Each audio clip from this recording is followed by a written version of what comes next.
in answer to his question about the subjects. There are more questions than answers. Radio Commands, talk today. Oh, what a compliment. For that, I thank you. What is happening now? There are homeless and hungry. Now it's time for us to stand up for God or we fall to nothing. It's time now for Radio Cayman's Talk Today. If you're ready to talk, we're willing to listen. Cayman Islands' foremost listeners participation program. Radio Cayman's Talk Today. Listen to the general public, what the public is saying.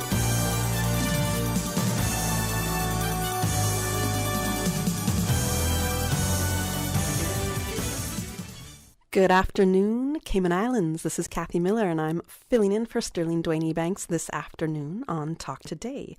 I invite everybody to give me a call at 1-800-534-8255 or 949-8037, 949-6990, or you can WhatsApp me your questions or comments to 925-3261. This afternoon on the show, for the first hour, we have open mic. So you can talk to me, you can vent with me, share your ideas. Let me know how you feel about the border reopening. What are your hopes, your fears, your suggestions on moving forward while we are living in this pandemic? Open mic up until 1:30, and then from 1:30 to 2:30, we are welcoming Miss Jennifer Ahern, Chief Officer from the Ministry of Sustainability and Climate Resiliency, joined by Miss Gina Ebanks-Petrie, the Director at the Cayman Islands Department of Environment, as we talk about the 26th Conference of the Parties to the United Nations Framework Convention on Climate Change, otherwise known as COP26, and how I'll be referring to it throughout the show because that title of the conference is definitely a mouthful. We're going to throw it back for a quick couple of messages and then we'll be back on the show. Talk Today is brought to you by Subway, open 24 hours in Countryside, Anderson Square in Georgetown, and Centennial Towers in West Bay. And by the Ministry of District Administration, Tourism and Transport. Explore your history, explore your land, explore your sister islands. MedLab in Smith Road Plaza, your complete medical laboratory solution. Call 949-7331. And Savannah Pharmacy in Countryside Shopping Village, convenient opening hours including Sundays and holidays. Radio Cayman's Talk Today, the Cayman Islands' foremost listeners participation program. We ask our listeners to avoid statements or comments which are abusive, derogatory, malicious, or defamatory. Do not use any indecent language or make any statement which is false or misleading. Email talktoday@candw.ky or call 1-800-534-8255. Courtesy of Live Communication. Let your voice be heard. Radio Cayman's Talk Today.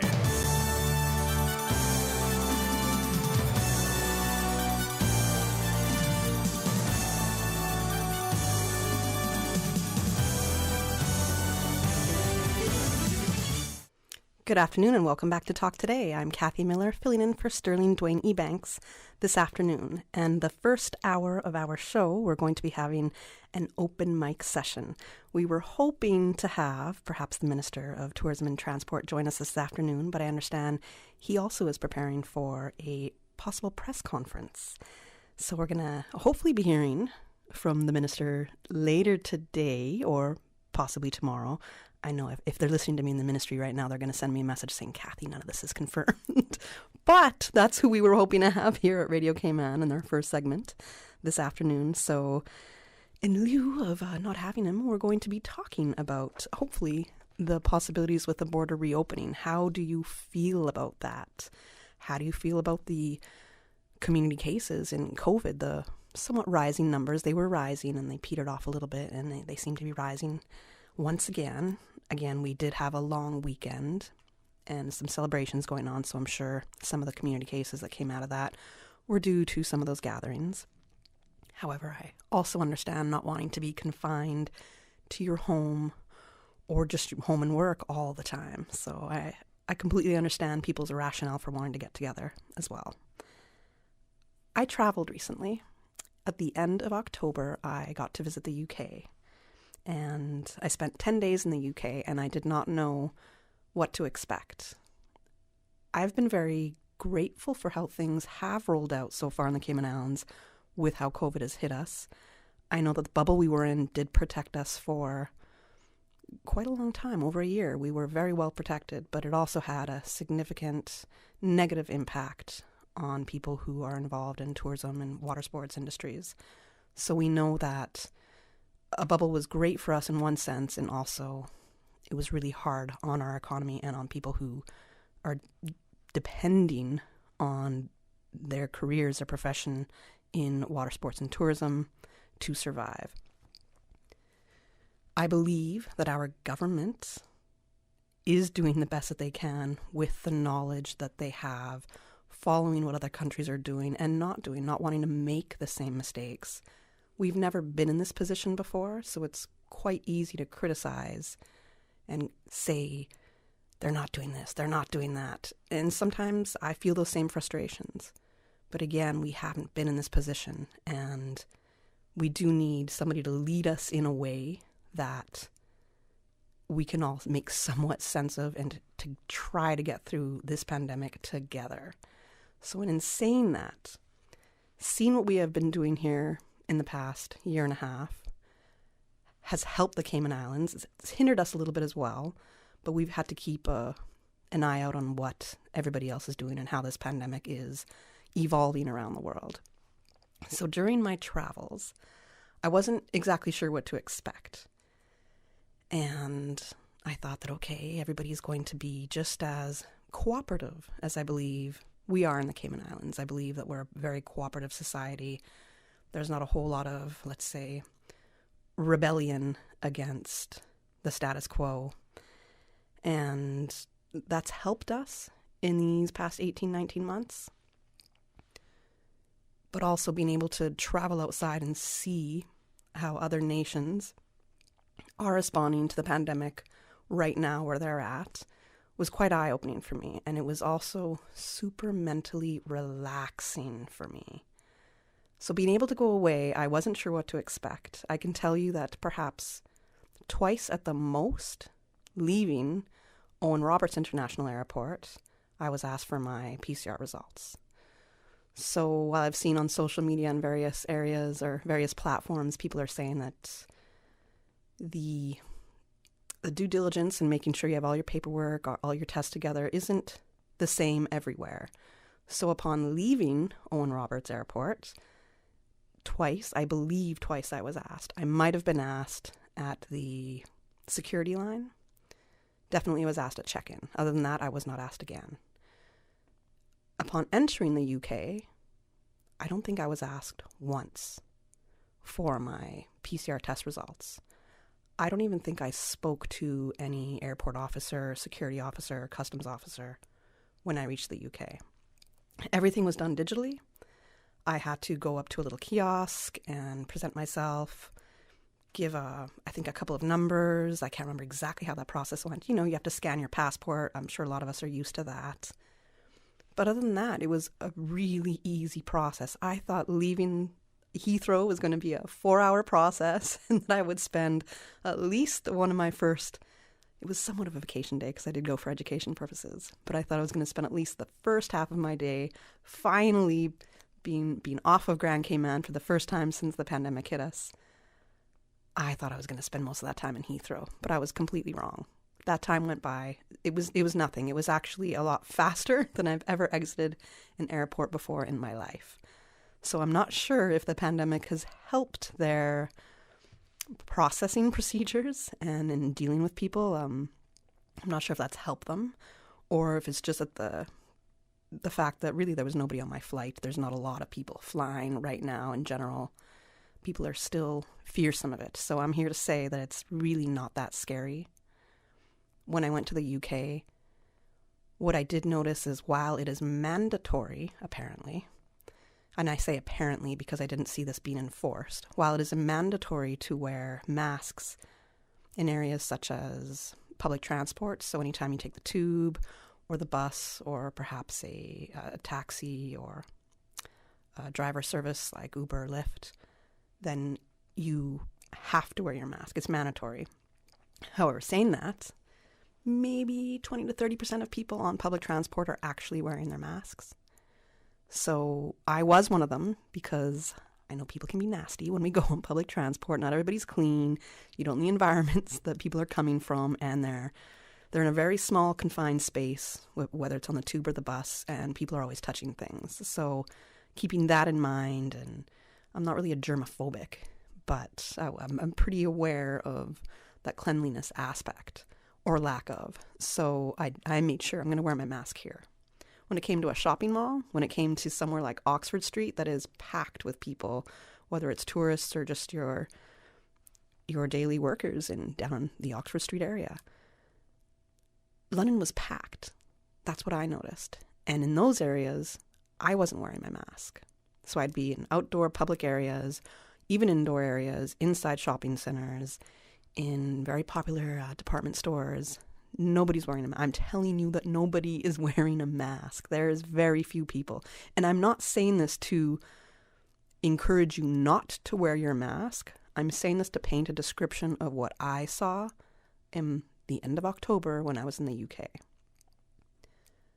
My fear went down. The fear that I did have that I didn't really quite realize was there, my fear went down substantially.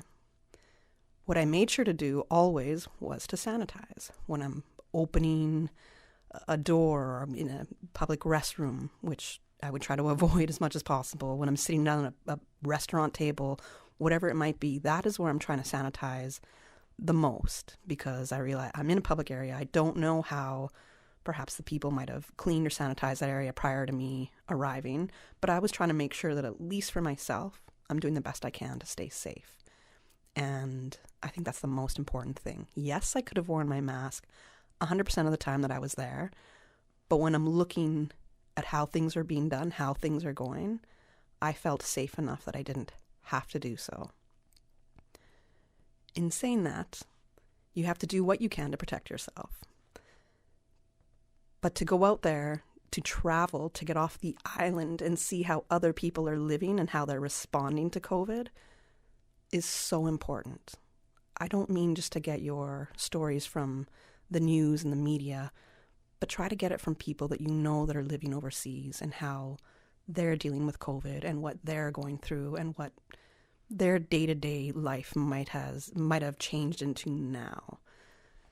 There are some threats of lockdowns possibly happening still. When I was in London, I was told that there possibly could be another lockdown happening at the end of November.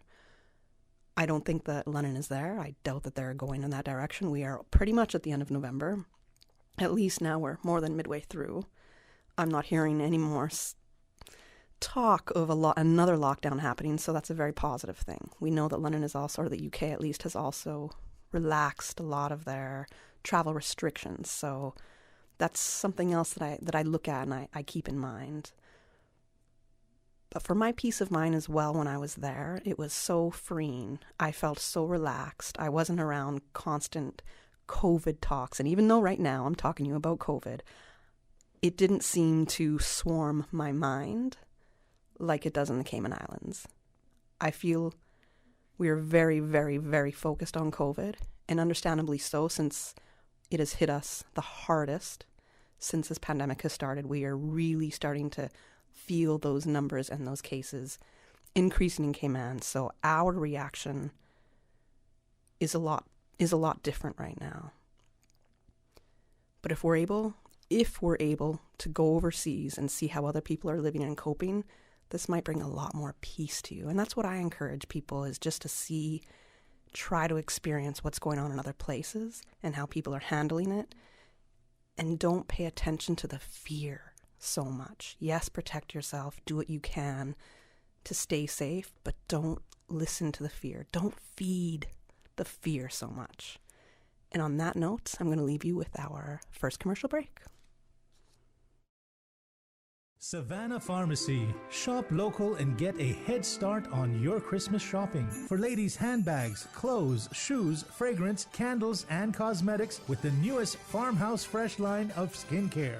For the gentlemen, clothes, shoes, fragrances, gift sets, and toys and games for the kids. Savannah Pharmacy provides you with more than just prescriptions. Remember, they are always just around the corner with everything your family needs. And convenient opening hours, including Sundays and holidays. Savannah Pharmacy. For more information, call 946-3336. A friendly holiday reminder. You can WhatsApp your Savannah Pharmacy prescription to 929-5045. That's 929-5045.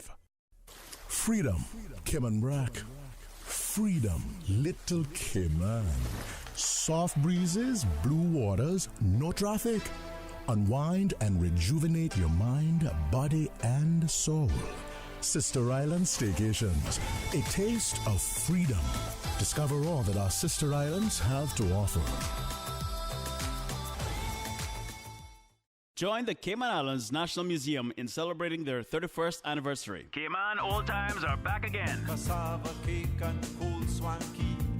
That's Cayman. The Cayman Islands National Museum is pleased to host Look Here, Old Time Days Come Back Again, How We Used to Live. Take a break from 2021 and take a step back into yesteryear. Relive our good old times. Saturday, November 20th, from 10 a.m. to 6 p.m. We're shutting down Gorin Avenue and Seafarers Way and expect to see all of Cayman there to celebrate. Cayman style beef, cassava cake, and stew turtle competition in all of our old-time traditions. Platin, rope making, salt fish, making wampas. Bring the kiddos, and don't forget Granny too. Saturday, November 20th, from 10 a.m. until 6 p.m. Now that's Cayman. Cassava cake and cold swanky. That's Cayman. A jobina drink and a beef patty. That's Cayman. For medical lab services in Cayman, go straight to MedLab. For a full range of medical services, pleasant, clean and comfortable environment, no long lines and affordable fees, visit MedLab at the Smith Road Plaza. Open Monday to Friday, 8:30 a.m. to 5 p.m. and half day on Saturdays. Call 949-7331 to make your appointments. For medical lab services in Cayman, MedLab. Ask our professional team about the benefits of cutting-edge technology with MedLab's new state-of-the-art digital mammogram machine. The technology sector is forecast to be one of the fastest growing industries in the next decade, with more jobs available than skilled people to fill them. Enterprise Cayman is helping to fill this void and grow the next generation of Caymanian innovators, giving young people access to high-quality learning experiences with the opportunity to pursue careers in technology and innovation sectors. Learn to code, how product development works, enter professional competitions, access high-tech resources, network with special economic zone industry professionals, and much, much more. Visit enterprisecayman.ky to find out more. Brought to you by Cayman Enterprise City. Study local and go far this spring. Want to start your bachelor's or associate degree or just need a few classes to complete? Registration is now open for spring classes at UCCI. Scholarships are available for the spring semester, but you need to act now to meet the deadlines. Visit www.ucci.edu.ky to enroll now. Classes begin January 10th. Enroll by December 1st for a chance to win an iPad or a laptop. Listen to the general public. Your thoughts are just a telephone call away. 1-800-534-8255. What the public is saying. Let your voice be heard. And now, Radio Cayman's Talk Today.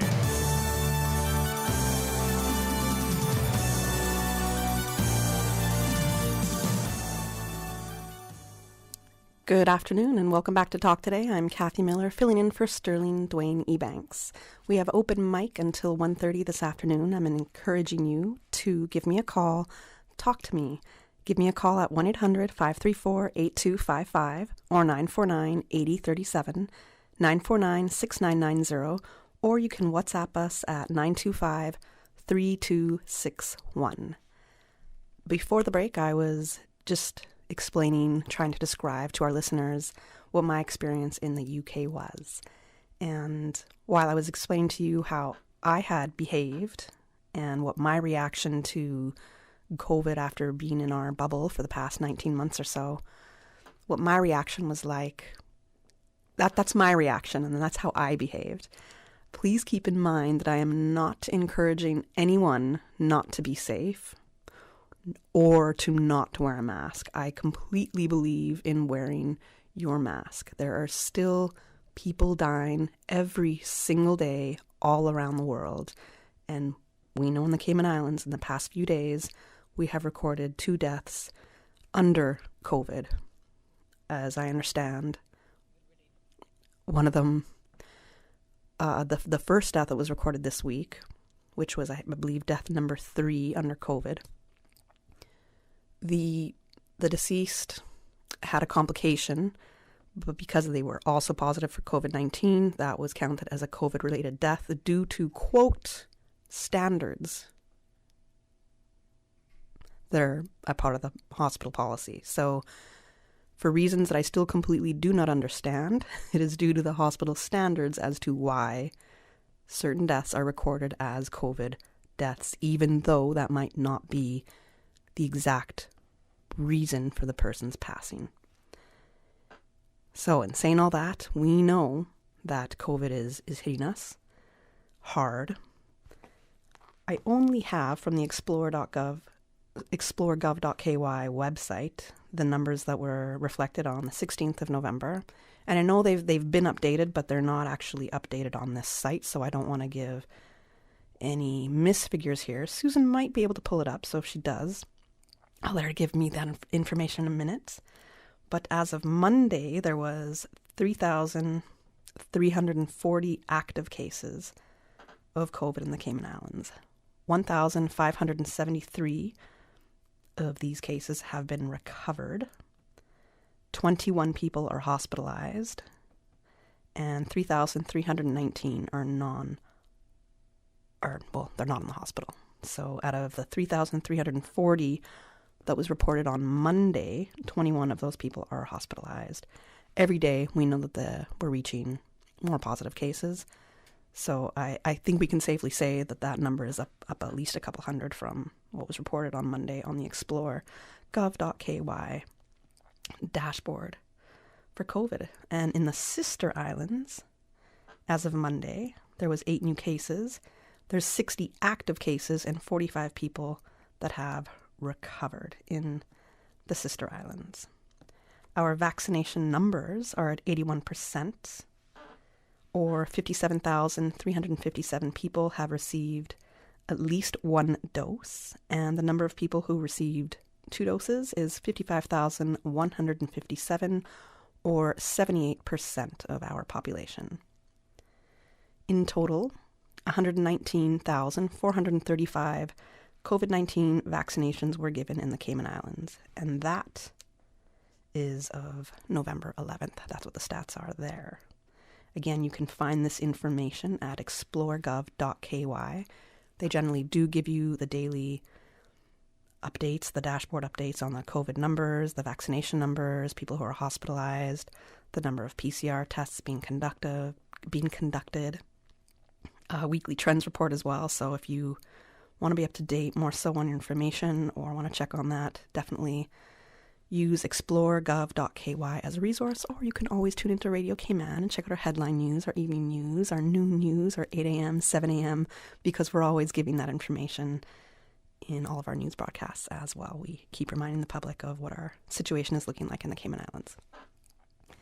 Going back to me saying to travel, aside from my fear going down a little bit and not completely letting my safeguards down, because I was still being quite safe when I was traveling, I'd mentioned before the break that one of the best things I experienced was just an ease of mind.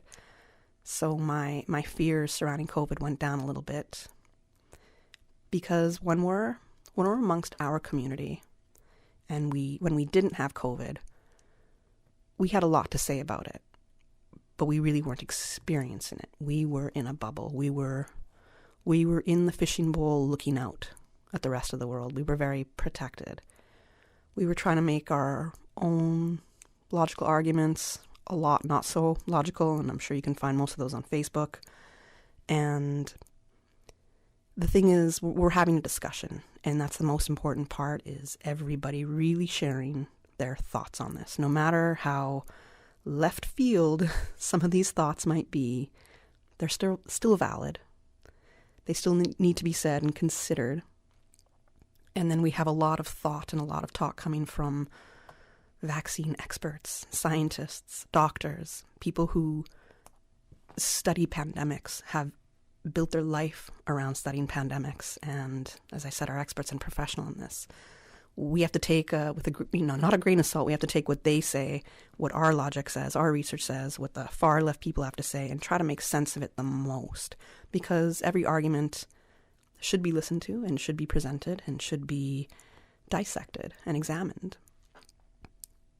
We need to do that to be able to get through this all together. But what we shouldn't be doing is bullying and fear-mongering, and I feel like that's what's happening a lot. Personally, I have a lot of people who are friends of mine who aren't vaccinated. Some for medical reasons, some for personal reasons, some who are just on the edge. And I think from my own experience, I realized I'm not going to push anybody to get vaccinated because that is their own personal choice. I'm going to let them know, if they ask me, how I made my decisions to get vaccinated, who I went to, what was weighing on my mind to do so. And I'm happy with my decision. But I also understand the people who haven't gotten vaccinated, where they're coming from. And I also see on the other side of the vaccinated people who are bullying others to get vaccinated. And all of this is causing a division in friendships, in families, in workplaces. And that division isn't needed. It's somebody's personal choice. Just know that no matter what your choice is, there's consequences to every choice that we make. No matter what your choice is, we have to respect each other, have a dialogue, understand where somebody might be coming from, because therefore you understand how you need to place yourself to better protect yourself. I may be working with somebody who medically cannot get vaccinated.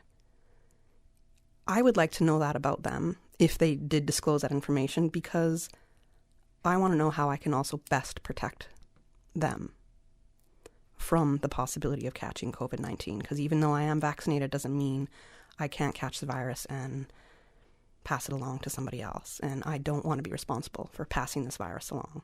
Absolutely. None of us do. So to understand where people are coming from and the struggles that they're facing, it's so important, because we have to know how we can support each other, not tear each other down. I've heard of reports, and some people directly telling me, immunocompromised people having to still go to work, and their workplaces aren't putting in the appropriate safety measures for their most vulnerable workers to protect them in these cases. Have you heard of any instances like this? If so, please do give me a call and share it with me. I'd like to hear. I don't want to call out any names of employment. We don't want to do that. For legal reasons, we don't want to do that for sure. But I do want to hear if you know people who have been treated unfairly due to a medical condition that they cannot help, and their employers have not been looking out for that most vulnerable employee. Share with me. What is that person going through?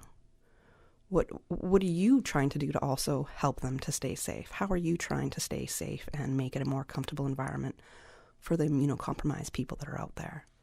I think that's a subject that we're not really looking at. I know a lot of private places of employment are looking towards the government for guidance on what to do, but perhaps not actually employing that guidance in their workplace. So that's a subject that I would like to explore if anybody wants to share their thoughts about that with me. Do give me a call at 1-800-534-8255 or 949-8037, 949-6990, or you can WhatsApp me at 925-3261.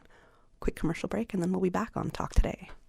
We may be in Christmas shopping mode, but 'tis the flu season too. Savannah Pharmacy has immune system boosters for the entire family with a range of vitamins and supplements. Their knowledgeable and courteous pharmacists are always available to offer the best advice and products. Remember, they are always just around the corner with everything your family needs and convenient opening hours, including Sundays and holidays. Savannah Pharmacy. For more information, call 946-3337. 888-878-3646. A friendly holiday reminder. You can WhatsApp your Savannah Pharmacy prescription to 929-5045. That's 929-5045. For medical lab services in Cayman, go straight to MedLab. For a full range of medical services, pleasant, clean and comfortable environment, no long lines and affordable fees, visit MedLab at the Smith Road Plaza. Open Monday to Friday, 8:30 a.m. to 5 p.m. and half day on Saturdays. Call 949-7331 to make your appointments. For medical lab services in Cayman, MedLab. Ask our professional team about the benefits of cutting-edge technology with MedLab's new state-of-the-art digital mammogram machine. Had a look at those investment options yet? Too busy. Look at today. Workout, breakfast, take the kids to school, back-to-back meetings, take Pepper to the vet, and she's apparently got allergies now, so... And that was all before 12. But you look relaxed. That's because my money's as busy as you. With RF, you can access the best in local and international investments to keep your money busy, so you can spend more time focusing on you. Contact us at rfgroup.com to find out more. RF, money at work. Make your house into a home. Welcome to Brand Source Home Gallery, your source for premium products and a premium experience. We'll design and install your dream kitchen with crafted cabinets, complemented with elegant appliances. We'll fill it with quality houseware and cookware. Custom-designed closet and storage solutions organize and beautify any area. And with the finest bedding, you'll get a perfect night's sleep knowing Brand Source Home Gallery has everything you need to make your house a home. FedEx Delivery! Share this season with everyone by shipping your rum cakes and gifts with 30% off and get an additional 20% on your next shipment. Visit us. Restrictions apply. We are in the hurricane season, and knowing what to do after a hurricane can be as important as preparing for the storm. After the passage of a hurricane, seek medical attention if it is needed at hospitals and clinics for those persons who are injured. Do not touch power lines and cables that are down. They may be active. Report them to 911 or the utilities emergency hotlines. Broken tree limbs should be removed from around homes or buildings if possible. This hurricane information has been brought to you by Breeze FM and Radio Cayman. Listen to the general public. Your thoughts are just a telephone call away. 1-800-534-8255. What the public is saying. Let your voice be heard. And now, Radio Cayman's Talk Today.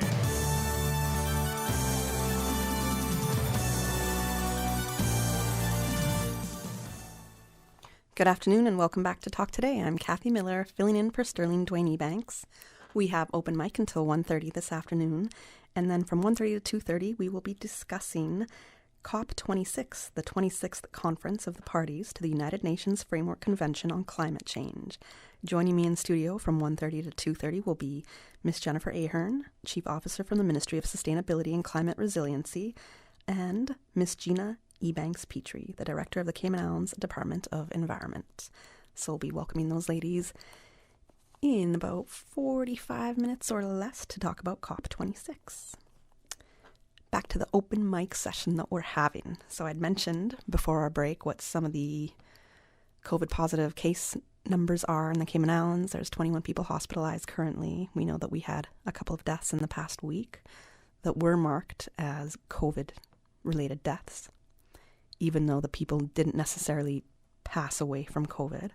Our condolences to friends and family of the deceased. And I'd also mentioned what I was experiencing on my trip to the UK recently. And although I was sane, I personally wasn't wearing a mask unless it was mandatory.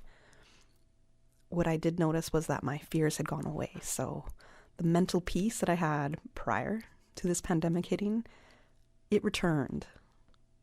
Being able to go and experience things in the world again at a more free pace. And by saying free, I just felt I wasn't restricted so much. And I'm moving like the people amongst me are moving. So I didn't do any extra safety measures for myself. But I was living like they were living, like the people in the UK were living. And it was great just to be able to go out to dinner and dancing, to go to different art exhibitions and just opened my mind to things that I haven't been able to experience in a couple of years, that I had on a bucket list and said, okay, I want to go do this. I want to experience this. And it felt great. It was such a relaxing time for me.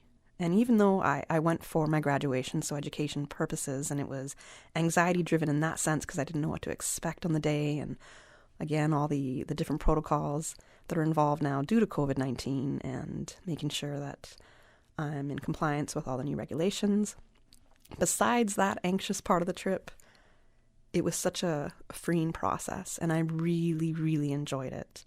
It was great seeing so many people on vacation as well. You can always, for some reason, when you're a tourist, you can always tell other tourists. And what I did notice was the other tourists, they were the ones who were probably practicing the safe measures that are being encouraged of people to practice during COVID-19, which is wearing your mask out in public, sanitizing, not touching things or your face, trying to social distance.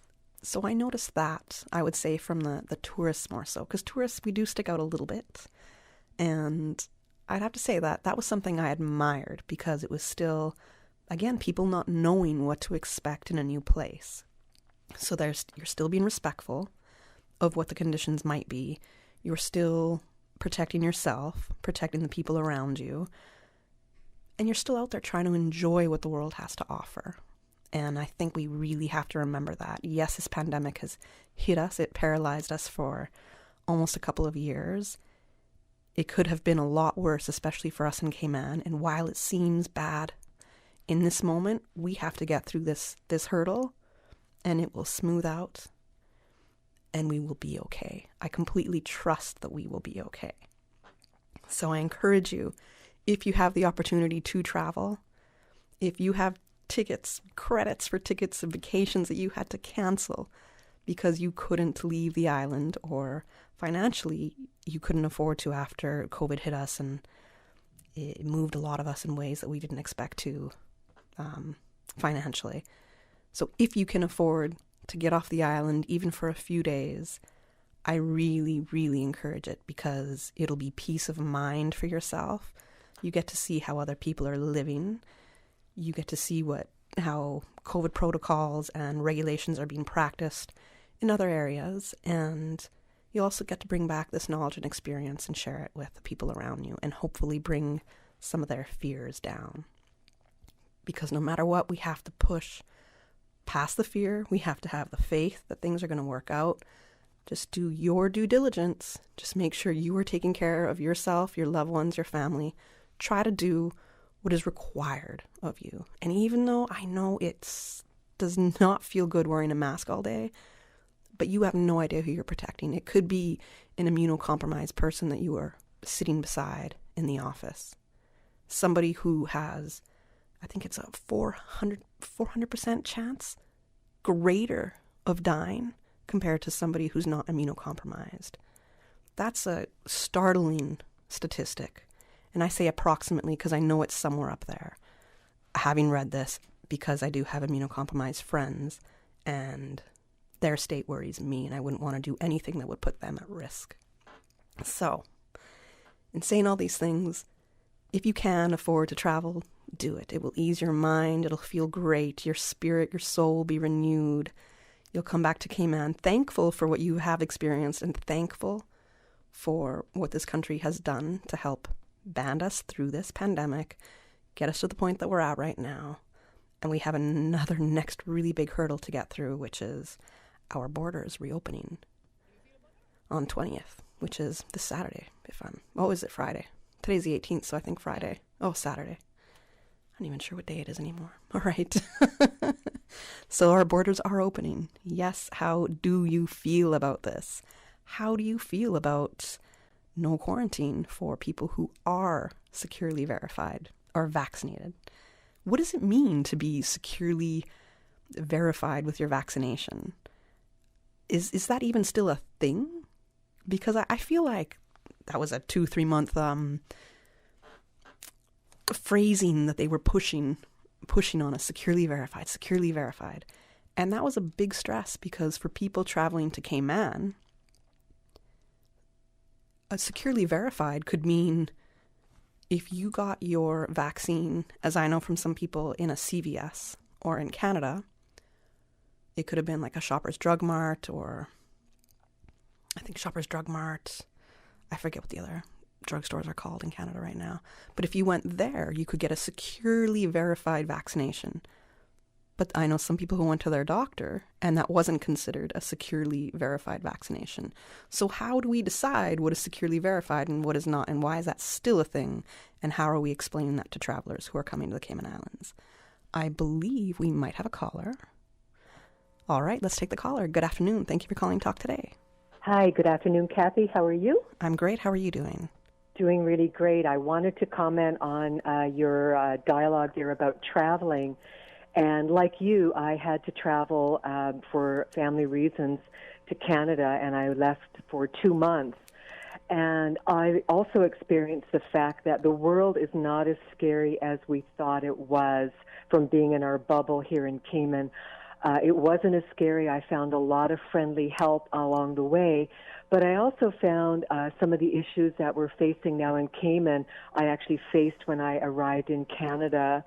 I arrived just as the quarantine up there ended, so I was not required to quarantine the day I arrived in Canada, which had just ended this 2-week quarantine process.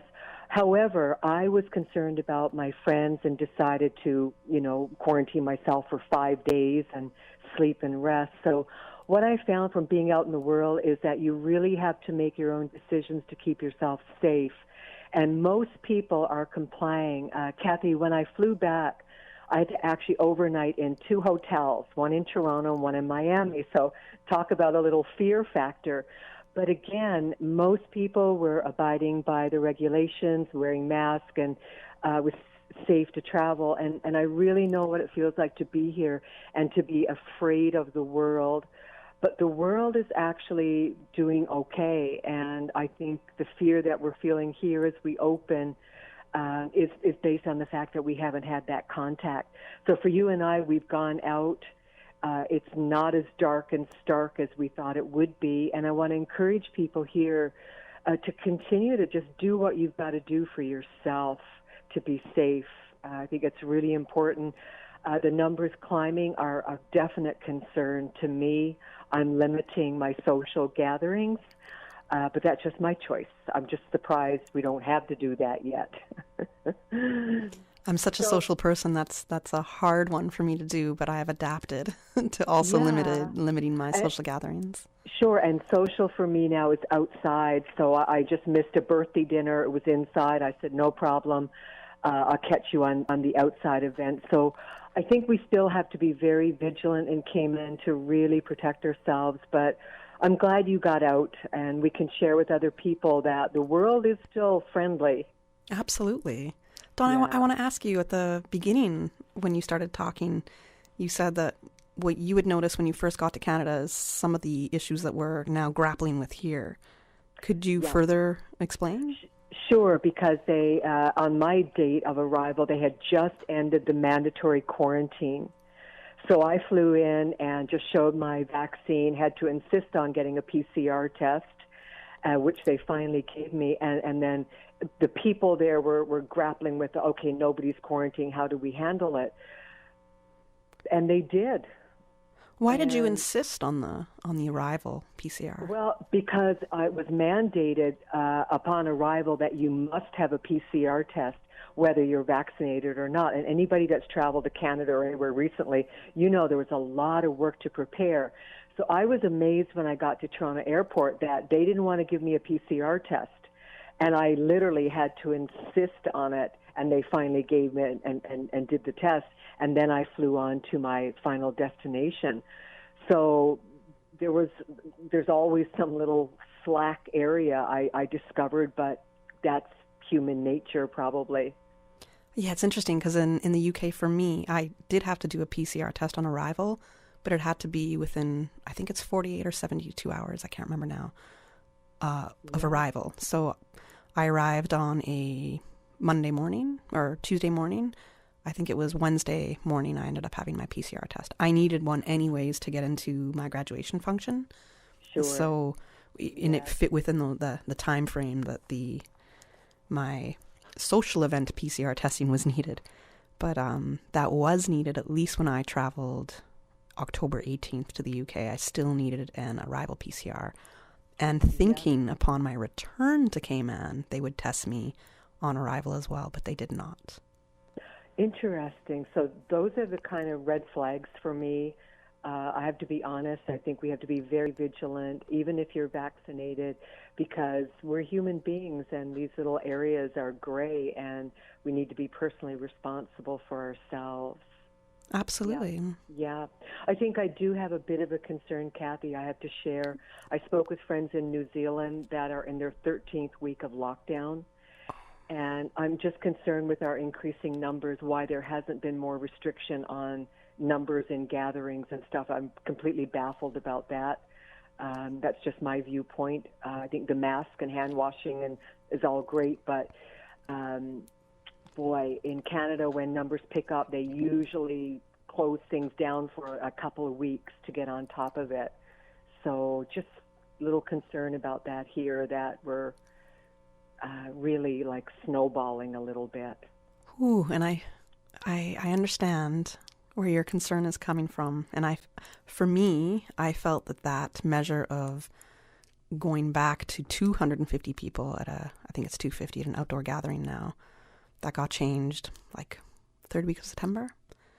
I believe when they scaled back to that, I was like, oh no, can we just keep it at the 500? So I'm on a bit of an opposite thought pattern to you with that. But I mean, I understand both sides of the argument there as well. Sure. And you know what I think, Kathy, is I'll end, is there's a lot of fear. I saw such fear in the eyes of people when I traveled, and people in Canada and people in the States. People have a lot of fear. We really have to be kind to each other, and to know that there's a lot of fear, and to be kind to people, definitely. Yes, I agree. Absolutely. Right. So much so now is just to be kind. You never know what somebody is going through. It costs you nothing just to be kind to somebody. On that note, we have to go to the news headlines. I encourage you to call back if you'd like to share more of your thoughts with us. We'd love to have you join us back. Okay, well, thank you. And now for the news headlines. Today's biggest news. Radio Cayman. Your voice, your choice. Local, regional, international. This is Headlines from Radio Cayman's newsroom. Today's biggest news. With your latest headlines, I'm Felicia Rankin-Solins. The inaugural Deputy Governor's Award Program Team Awards are next week, Tuesday, November 23rd, at the Marriott. The event will reveal the winner of the CIG Top Team of the Year 2020. The event will be televised live on CIG TV starting at 6:30 p.m. In international news, authorities in the Indian capital, Delhi, have shut all schools and colleges indefinitely amid the worsening levels of air pollution. Construction work has also been banned until November 21st, but an exception has been made for transport and defense-related projects. Only 5 of the 11 coal-based power plants in the city have been allowed to operate. Scientists have found SARS-CoV-2 is spreading amongst white-tailed deer and other wild animals in the United States. People are the likely source, but that doesn't mean the virus can't evolve among these animals and then spill back into humans, and researchers are worried about what this spread means for the risk of future pandemics. At least 2 sets of human remains have been pictured deep inside a New Zealand coal mine, more than a decade after a series of explosions killed 29 men there. Cameras also picked up what may be a third body in a tunnel, police said. But they added that the hard-to-reach location meant there was no chance of recovering the remains. The Pike River mining disaster happened in November 2010 when 2 blasts ripped through the mine. These are your headlines. I'm Felicia Rankin-Solins. For the latest in news and information, follow Radio Cayman on social media, Facebook, Instagram, Twitter. Download the Radio Cayman app or log on to our website, radiocayman.gov.ky. Listen to the general public. Your thoughts are just a telephone call away. 1-800-534-8255. What the public is saying. Let your voice be heard. And now, Radio Cayman's Talk Today. And welcome back to Talk Today. I feel like I'm hot on the mic there, Susan. I'm Kathy Miller, filling in for Sterling Dwayne Ebanks, and this afternoon until 1:30 we have open mic. I'm asking for all our listeners to give us a call, not at the same time, but to give us a call at 1-800-534-8255 or 949-8037, 949-6990, or you can WhatsApp me your questions or comments to 925-3261. So, border reopening, that's happening in just a few days. I haven't had anybody call to give me your thoughts, your feelings on the border reopening. I mean, maybe everybody's okay with it. Maybe this means a 100% consensus that, yes, we want our borders to open, 100% consensus that nobody is scared, and 100% consensus that we have absolute faith that everything is going to work out as good as it can for the Cayman Islands with our borders reopening on November 20th. We do have a press conference this afternoon. Oh, no, I lied. It's tomorrow. Or is it today? No, we do have a press conference. It'll be tomorrow, Thursday, November 18th at 3 p.m. Join us for a live update of COVID-19 regulations and Phase 4 of the border reopening. You can tune in to the government's Facebook Live, their YouTube channel, CIG TV, or, of course, your number one choice is always to tune in to Radio Cayman 89.9 FM, as we will be carrying the press conference live tomorrow from 3 p.m. You can listen on the radio, you can listen via our app, or online you can stream at radiocayman.gov.ky. So we give you quite a few options there. You can check us out. And again, if you don't have a chance to listen to the live press conference tomorrow at 3, you can always go back to those social media platforms and replay the press conference for yourself later at a time more convenient for you. I would like to thank our caller who gave us a call right around 1 o'clock, and she gave her experience of traveling to Canada in, I believe it was August. And she spent, I think she said 2 months, but a long time in Canada. And what she had noticed was pretty much what we're going through right now. And she echoed my statements of the fear going down and just things being so much more relaxing when you see how other people are dealing with it, what other countries are doing to get through this pandemic right now. Unfortunately for us right now, it is a new way of life. And I think some of the hardest things for us to do is just to incorporate these new habits. And I mean, there's been numerous, probably hundreds of studies out there on habits and how long they take to come into effect. 31 is a number that's always stuck in my head, and 21. So 21 or 31 days, whichever number works for you. Apparently, that is the amount of time it takes to develop a habit. So you have to do something every day, consistently, for at least 21 or 31 days to form a habit. So as frustrating as it can be, I know I forget my mask a lot. Now I just try to tie it in the car, leave it in the car, tie it to my keys, or whatever it might be, just so I know that my mask is with me wherever I go, or just to leave masks in various places. But that's the habit, the new habit that we have to form. Sanitizing every time I come inside, even if I'm just walking my dog. Who knows what I might have touched out there? I don't know. I'm going to sanitize as soon as I walk in that door. Sanitizing when I come into work. Or whenever I come in from a new room back into my desk area, I will sanitize. Again, these are habits, and it's hard to develop. But once we just start developing them, it just becomes part of your routine. Just like getting up every day, making your bed, washing your face, brushing your teeth. There's a certain order to how you do things, and it just becomes second nature. You don't think about it anymore. And whereas a part of me doesn't want to say it should be second nature for us to put on a mask and sanitize every 10 seconds. That's the way it's looking for us to be able to get through this pandemic. Vaccines are one thing. We're hoping to bring the vaccine rate up to mitigate the possibility of the virus being spread more amongst each other. We know that the borders are opening on Saturday, 20th of November. I'm still waiting for people to give me a call and let me know what their thoughts are on that. 1-800-534-8255 or 949-8037 or 949-6990. You can also WhatsApp me at 925-3261. One of the major things in this phase 4 border reopening is that the quarantine period for securely vaccinated travelers is going to be abolished.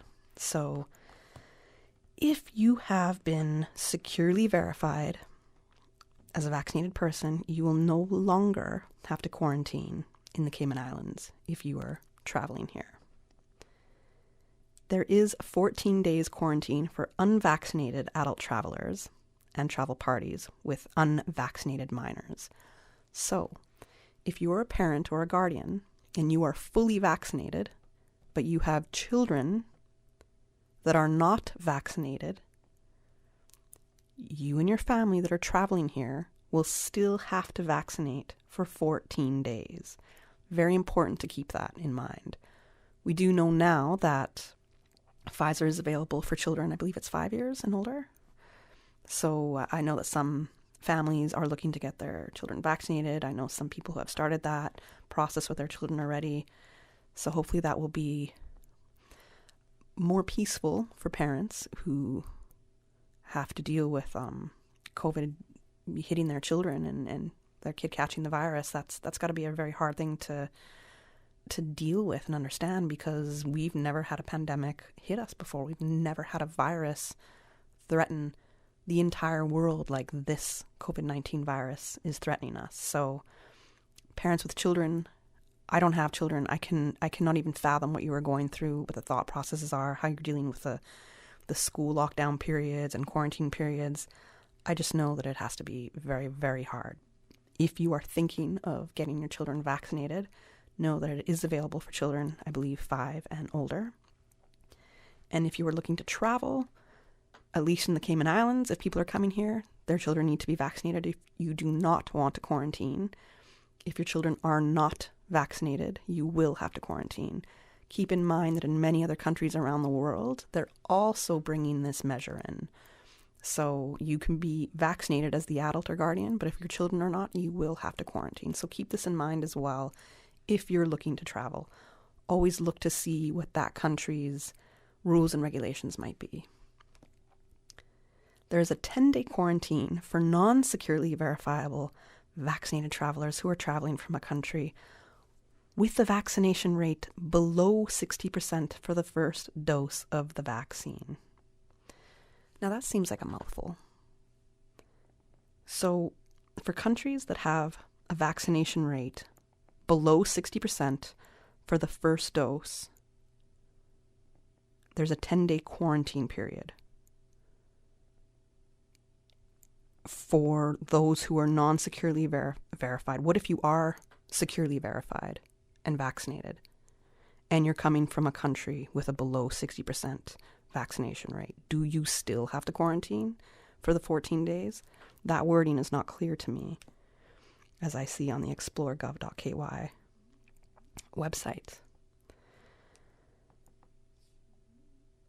We know that you still have to do a PCR when you're coming to the Cayman Islands. So before your arrival to Cayman, everybody traveling here still has to have a negative PCR test within 72 hours prior to your travel date for all travelers age 5 and older.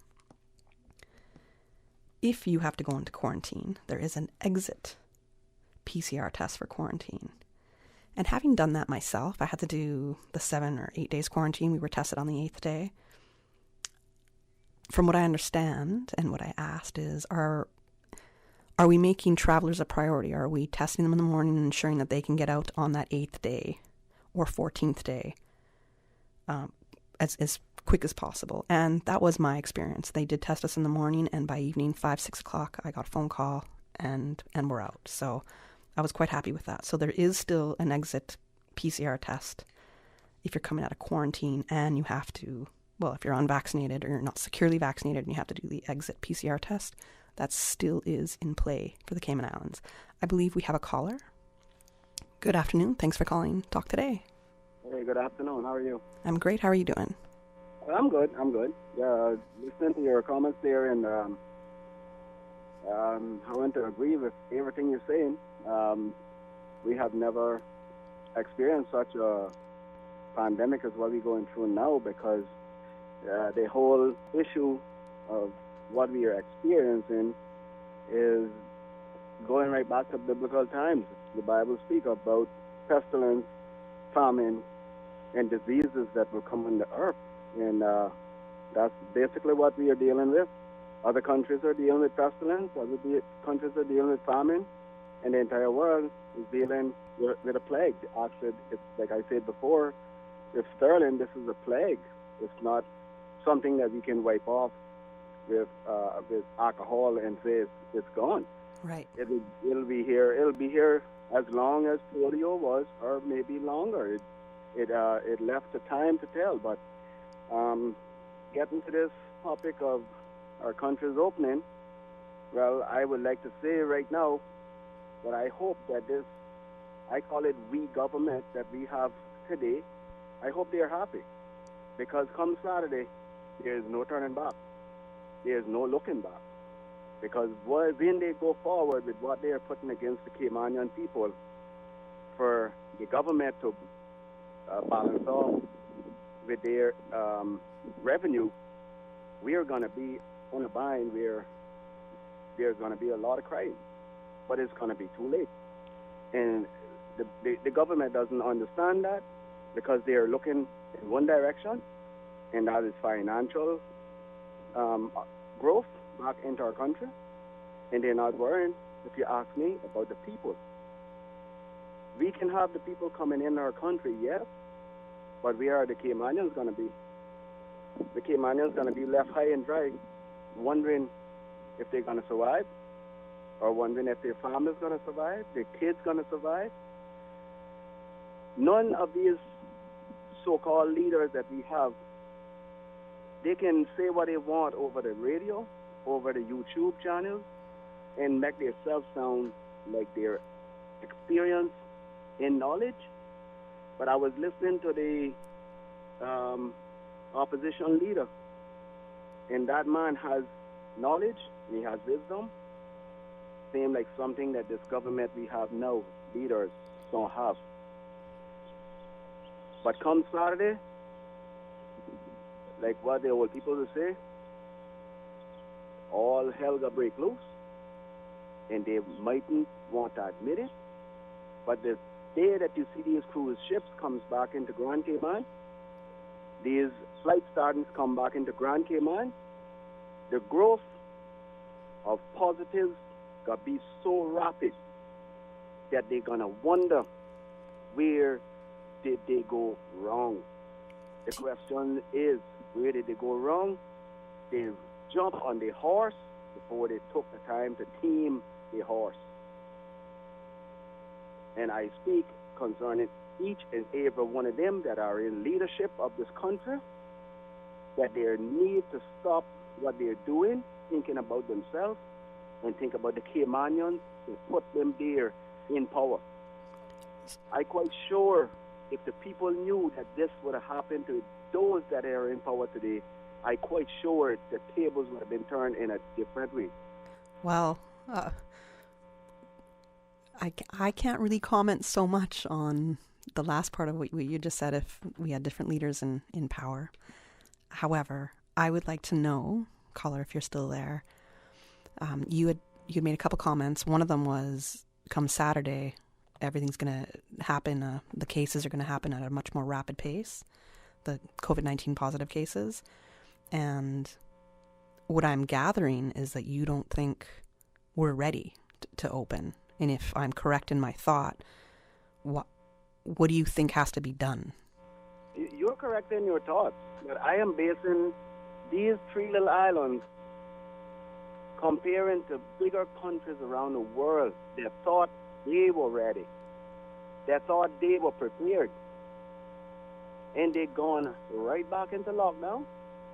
They've gone into restrictions of the gathering, everything, We even got to the point that we don't even want to quarantine people when they come to our country after this point.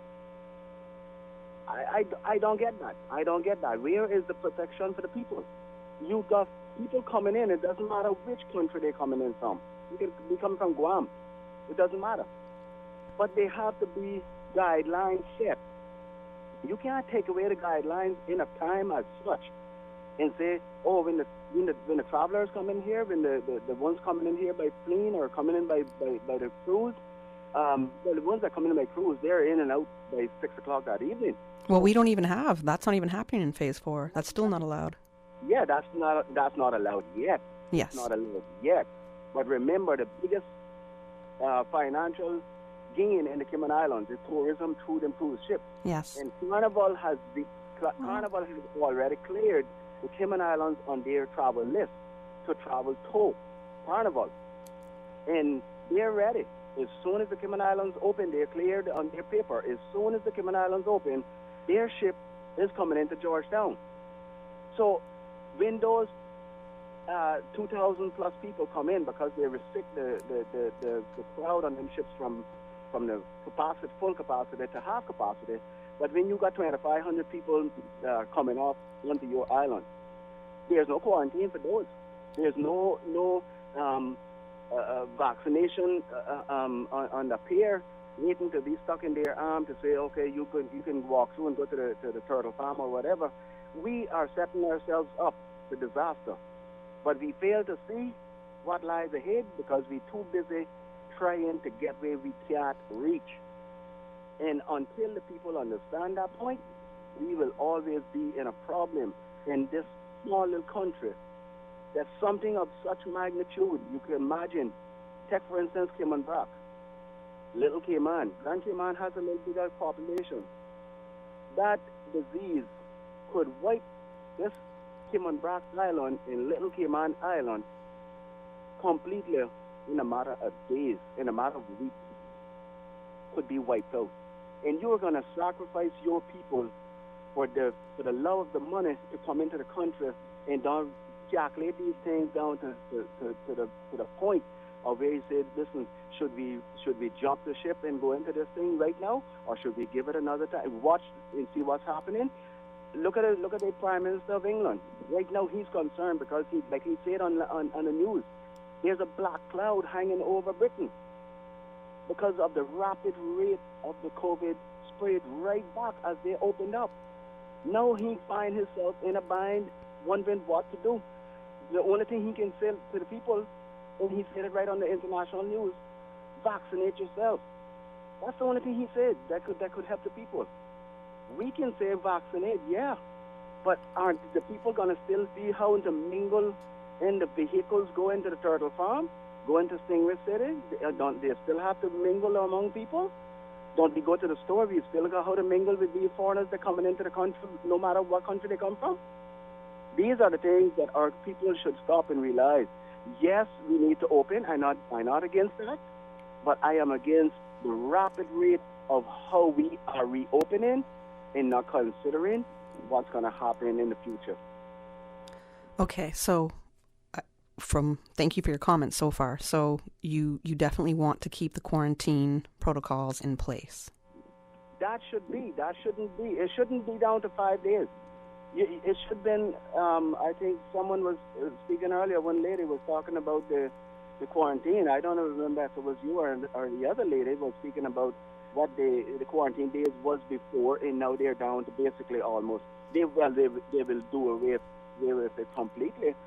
But how can the government do away with something that is at least that was there protecting the people that would come out of quarantine after the period of 10 days or 14 days, whatever. Now you're going to come to this country because everybody here at the Cayman Islands is so safe, and now we are not so safe anymore. Now they're going to fly in and they say, oh, we don't need a quarantine. Let's go. Let's get to the Cayman Islands. So where do that leave us? Well, quarantine, it's one thing when you're negative, you test negative upon leaving a country, and then you again test negative when you arrive in a country, although the arrival one has been taken away now. And then you get tested again on exit. So there's a few different testing procedures that happen to make sure that, to say that you're negative. But then I'm going to throw this at you, and I have to take some other calls, but I want to leave you with this thought. There's a policy within government now that if you live with somebody who is COVID-19 positive, you can take a lateral flow test every day for 10 days and still go to work as long as you test negative. So my question there is, what is the point of quarantine period for people who are positive, who are negative, whether you are living and working here, whether you're traveling here? I have to leave that thought with you. I do encourage you to call us back if you get a chance, but we do have a couple callers I have to get in before our guests join us. Thank you. Good afternoon, caller. Thanks for calling Talk Today. Good afternoon. How are you doing? I was just wanting to share a concern that I have. With all the protocols that have been put in place, I have not heard of being aware not to be touching the mask. People are constantly touching their mask to reposition it on their face, or just pulling at the mask, I guess, to get it out of their mouth or whatever. But I haven't heard anybody really saying try not to touch the mask, because all the germs are hitting that mask and the mask is filtering it. Have you heard any protocols on that? Not necessarily protocols, but they're in, like, what the government puts out for mask guidance is, it does say about not touching your face or mask, or if you have to use a new mask, if you have to remove your mask for any reason to try to use a new one. I have heard that. I'm not an expert, but I feel like there's so many mask experts all of a sudden, self-proclaimed mask experts that are out there. And I think that's just adding to the confusion that people are having about what to do with a mask and whatnot and what's allowed. But from what I understand, it is if you have to move your mask at all, to throw that mask away, get a new one. If you are wearing a reusable mask, wash it every day or every night. Do I do that? No. I do. You're doing better than me, and it's a habit. I was talking about habits earlier, and that's something that I have got to try to develop. So you're doing great if you're able to do that. Thank you for sharing with us this afternoon. Thank you. Thanks for listening, and thanks for your call. Bye-bye. I think we have one more caller. Oh, we got Hello, good afternoon. Thanks for calling Talk Today. Yes, thank you. Good afternoon. I totally agree with those last two callers with every word they said, because they are not supposed to be handling the mask. They are supposed to handle the part that fits through their ears, not the mask itself, or inside of it especially. But it's another big concern that I have, and I think needs to be sorted out before the 20th of November, this Saturday coming. The hospital should not have to accommodate these COVID people. The previous government had arrangements at the Family Life Center where they had it all set up that if they had these outbreaks like what we have now, they would have put the patients there. Now, as far as I understand, that was closed down and finished, whatever. Government needs to look, if they can't get the Family Life Center, they need to find somewhere else besides the Georgetown Hospital, because they have to realize you have babies born in there and in other hospitals as well, and you have everybody going here, there, and everywhere, up to senior citizens who are very sick, and this cannot work. The nurses and doctors and emergency and the medical ward and everywhere else are worked to death. They have to realize they're human beings too, and it's impossible for them to continue to cope the way they have been trying to cope with these patients. So they need to wake up and shape up and do what's right. Nobody's happy about them opening up on Saturday under the present conditions with all of these COVID cases that we have. No, they can't leave it till the end of January, the first part of February and next year because they want. Looks like nobody cares if how many Caymanians or whoever else might die before Christmas. Cayman is not the size of Canada, England, or the United States. We're just a small little island trying to survive, and the rich have come and taken over everything, bought out all the land and paid high prices for land and buildings, and now Caymanians cannot even afford to buy a piece of land to build a house anymore. It's absolutely ridiculous. They have to think about us first and not last down the end. Thank you very much. Thank you. Well, caller, don't leave. I hope you didn't leave. Is the caller there still? Hello? Good. Okay, all right. So you're not comfortable with the border reopening November 20th? No. Okay. We have too many COVID cases, and they've been too slack with quarantine then. Because the quarantine period, as far as I'm concerned, should be no less than the 10 to 14 days. 5 days or 7 days makes no difference. It's foolishness because they will tell you themselves that even after some people have been quarantined for 14 days, the 15th or the 16th or the 17th day, then they test positive. I agree with you. And I also happen to know some people who have gotten a test, a call, saying that they have tested positive when they never even went in for a PCR test. So, and then another thing. That's why. Another thing, too, about people testing at home and saying they're negative. Mm-hmm. You know what? Sorry, but you can't trust everybody. And people like to skip things and jump over things. When they go to their workplace, that's where they need to be tested. Know if they're positive. All right. Thank you, caller. I appreciate you taking the time. I hope they take that one up because that's very important. All right. Noted. Thank you. And we have one more call with us this afternoon. Good afternoon. Thank you for calling Talk Today. Good afternoon, Kathy. How are you? I'm doing great. How are you? 193. I'm doing great. 193. I thought you were telling me you're 193% great today. Well, I am 193% as of today being vaccinated. Okay, all right. To the last two callers back, the majority of our people that have COVID, or I should say the majority of people that are in quarantine from traveling, if you look at it, there's only 2 or 3 people on exit that are actually testing positive. Right. It's not coming from them. Well, they still have to quarantine. Yeah, but what I'm saying is it's within us that is spreading it more than the travelers. Right, yes.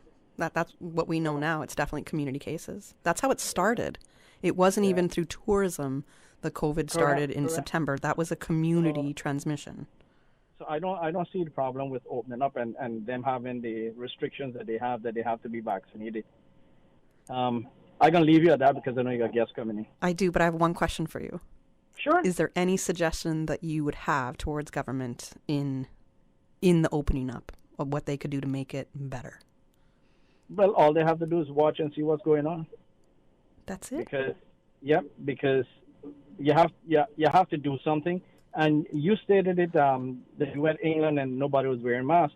Well, that shows you that the majority of their spread is because nobody's adhering to protocols. Right. Well, at least right now where they're at. So. Yeah. Anyway, I'll chat with you some more if you have time after. Thank you so much. I appreciate the call. We have to go to a commercial break right now. Thank you to all our callers, and we'll be back on Talk Today after this break. Radio Cayman is pleased to feature this special Sister Islands historical vignette brought to you by the Ministry of Tourism and Transport. Explore your history, explore your land, explore your Sister Islands. Captain Charles Gerald Kirkconnell, 1891 to 1961. Charles Gerald Kirkconnell was born and raised on Cayman Brac. He was married to Olivine Elizabeth Eden of Grand Cayman, and the couple had 3 children. Captain Charlie was one of the founding brothers of the shipping and merchandising firm of R.B. Kirkconnell and Brothers Limited. Many Caymanian seamen were trained on Kirk vessels and later worked for national bulk carriers. Captain Charlie was also a shipbuilder who built the largest ship ever to be built in the Cayman Islands, the M.V. Kirksons. He and the late Bertie Foster were instrumental in helping to build the airport on Cayman Brac, which they both helped to finance. The clearing of the airstrip was done entirely by hand. Captain Charlie financed most of the houses that were built by seamen employed by NBC, as there was no bank on the Brac. He served as a vestryman for the Sister Islands in the Assembly of Justices and Vestry. Captain Charles Gerald Kirkconnell. Radio Cayman is pleased to feature this special Sister Islands historical vignette brought to you by the Ministry of Tourism and Transport. Explore your history, explore your land, explore your Sister Islands. Wouldn't it have been grand if you had purchased land 30 years ago? It may not be 2020, but a perfect vision has never been more clear. Cayman Brac and Little Cayman, poised for growth with an eye on the future. Your land, your history, your future. Discover all that our sister islands have to offer. For medical lab services in Cayman, go straight to MedLab. Blood test, x-ray and mammogram, all of that is MedLab. Affordable fees and friendly service, a full professional team. MedLab is always comfortable, MedLab is always clean. For medical lab services in Cayman, MedLab. Call 949-7331 and ask about MedLab's new state-of-the-art digital mammogram machine.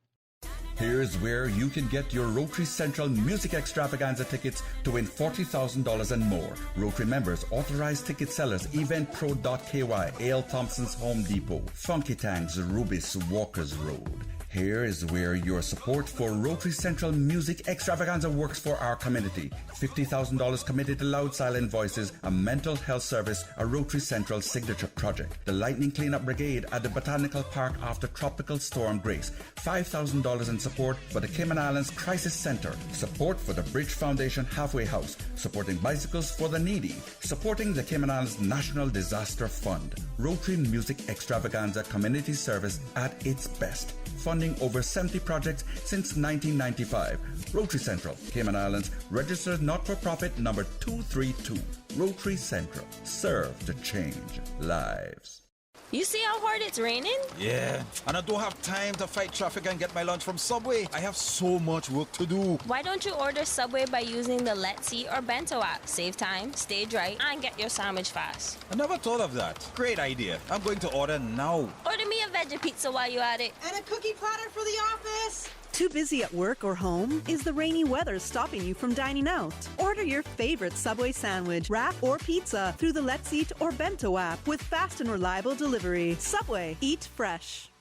Come on, Cayman. Let's get ready to reopen. Countries all over the world are proving life can go on and we can safely coexist with COVID-19 in our community. With open borders, our readiness will be vital to protect each other and our islands. We can do this. Have your voice heard and pledge you are ready to safely reopen. Visit reopencayman.com. Join the movement and pledge that you are ready to reopen on November 20th.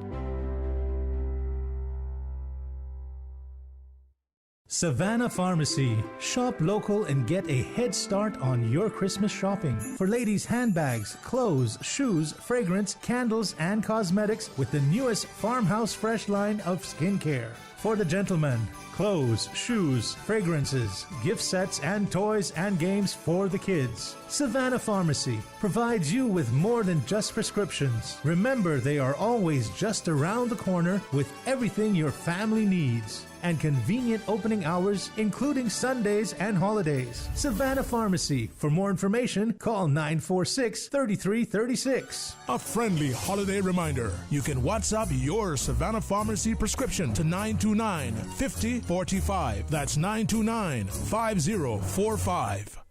We think it's time you crossed over to a new vehicle. And with the 2021 Toyota Corolla Cross now at Vamt Motors, you have plenty of reasons to make the switch. The crossover body and hybrid engine is a sleek design in a sturdy structure with a spacious interior that opens to extensive cargo space. Stuck in traffic? The high-performance self-charging hybrid system automatically switches between gas and electric vehicle mode, helping you lower both fuel costs and carbon emissions. The Corolla Cross has full LED lighting inside and out, an integrated display audio system with energy monitor, and a dual-zone climate control system to ensure comfort for all. Test drive the new 2021 Toyota Corolla Cross Hybrid today at Vamt Motors, Walker's Road.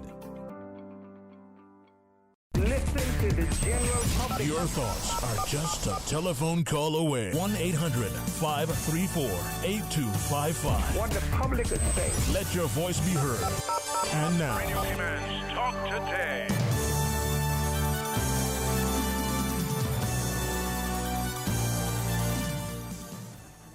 Good afternoon and welcome back to Talk Today. I'm Kathy Miller, filling in for Sterling Dwayne Ebanks this afternoon. And on this segment of the show, we're moving away from the COVID-19 and the how do you feel about the border reopening talk. We're moving away from that and we're going to be talking COP26. That's the 26th conference of the parties to the United Nations Framework Convention on Climate Change. We'll be referring to that as COP26 because it's just too much of a mouthful to keep repeating, and the acronym is a lot nicer to say. I have in studio with me this afternoon Ms. Jennifer Ahern, Chief Officer from the Ministry of Sustainability and Climate Resiliency. Joining us as well is Ms. Gina Ebanks-Petrie, Director of the Cayman Islands Department of Environment. Good afternoon, ladies. Good afternoon. Thank you for having us. Thank you for having us. Thank you for joining me. I was getting a little worried. Oh, I hope the ladies come today. And then we had a massive amount of calls that probably came in like the last 10 minutes of our last segment. So that was interesting too, because at the same time I want to get those calls in and hear what what the people have to say about our reopening. But right now, we're going to focus on COP26. Yes? Yeah, sure. All right. Definitely. So Cayman went to this conference, but what was our I guess big goal? What were we trying to achieve by attending this conference? Why was it important for Cayman to show up? I think one of the things that's so important for us to remember is that as a small island, we're going to bear the brunt of a lot of the impacts from climate change, and we're going to be feeling them a lot more intensely and a lot earlier than a lot of other countries. And in fact, we are already seeing some of those impacts. If you think about the increased beach erosion that we've seen, the record-setting storm seasons that we've been having, people, commenting that they feel that it's hotter than they remember it used to be, and all of those things, that the kind of rainfall patterns that we're seeing, all of those types of things are evidence of the start or the onset of the impacts from human-induced climate change. And we are very small contributors to the problem globally in terms of our carbon emissions and our carbon footprint, but we are definitely going to bear the largest impacts from it, much more so than some of the biggest contributors like the United States and China and so on. So when the Premier was given the opportunity to attend COP26 as part of the delegation from the UK, and they were the host country, it was an incredible opportunity for him to be in the room with the other global leaders and to be able to tell them firsthand, face to face, how important this is for us, that the global leaders come together, that they realize the importance of this, the intensity of the impacts that we're going to feel, and how everybody has to come together in order to make a difference with this.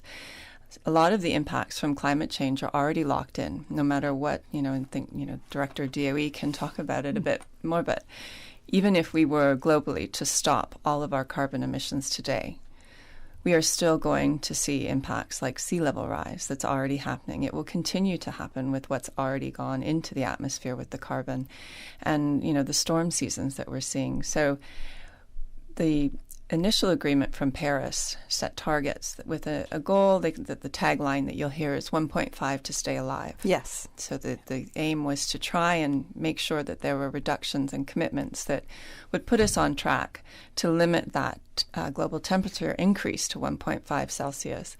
Unfortunately, what they're seeing now is that we're on track. If we don't make some drastic changes, we're on track for global temperature rises in the region of 2.4 or 2.6 degrees Celsius, which for somewhere like the Cayman Islands is a catastrophic situation. So for the Premier to have the opportunity to be there with the other global leaders and be able to, try and impress on them the importance and the urgency of them making some of these commitments that they need to make and making them, putting them into action.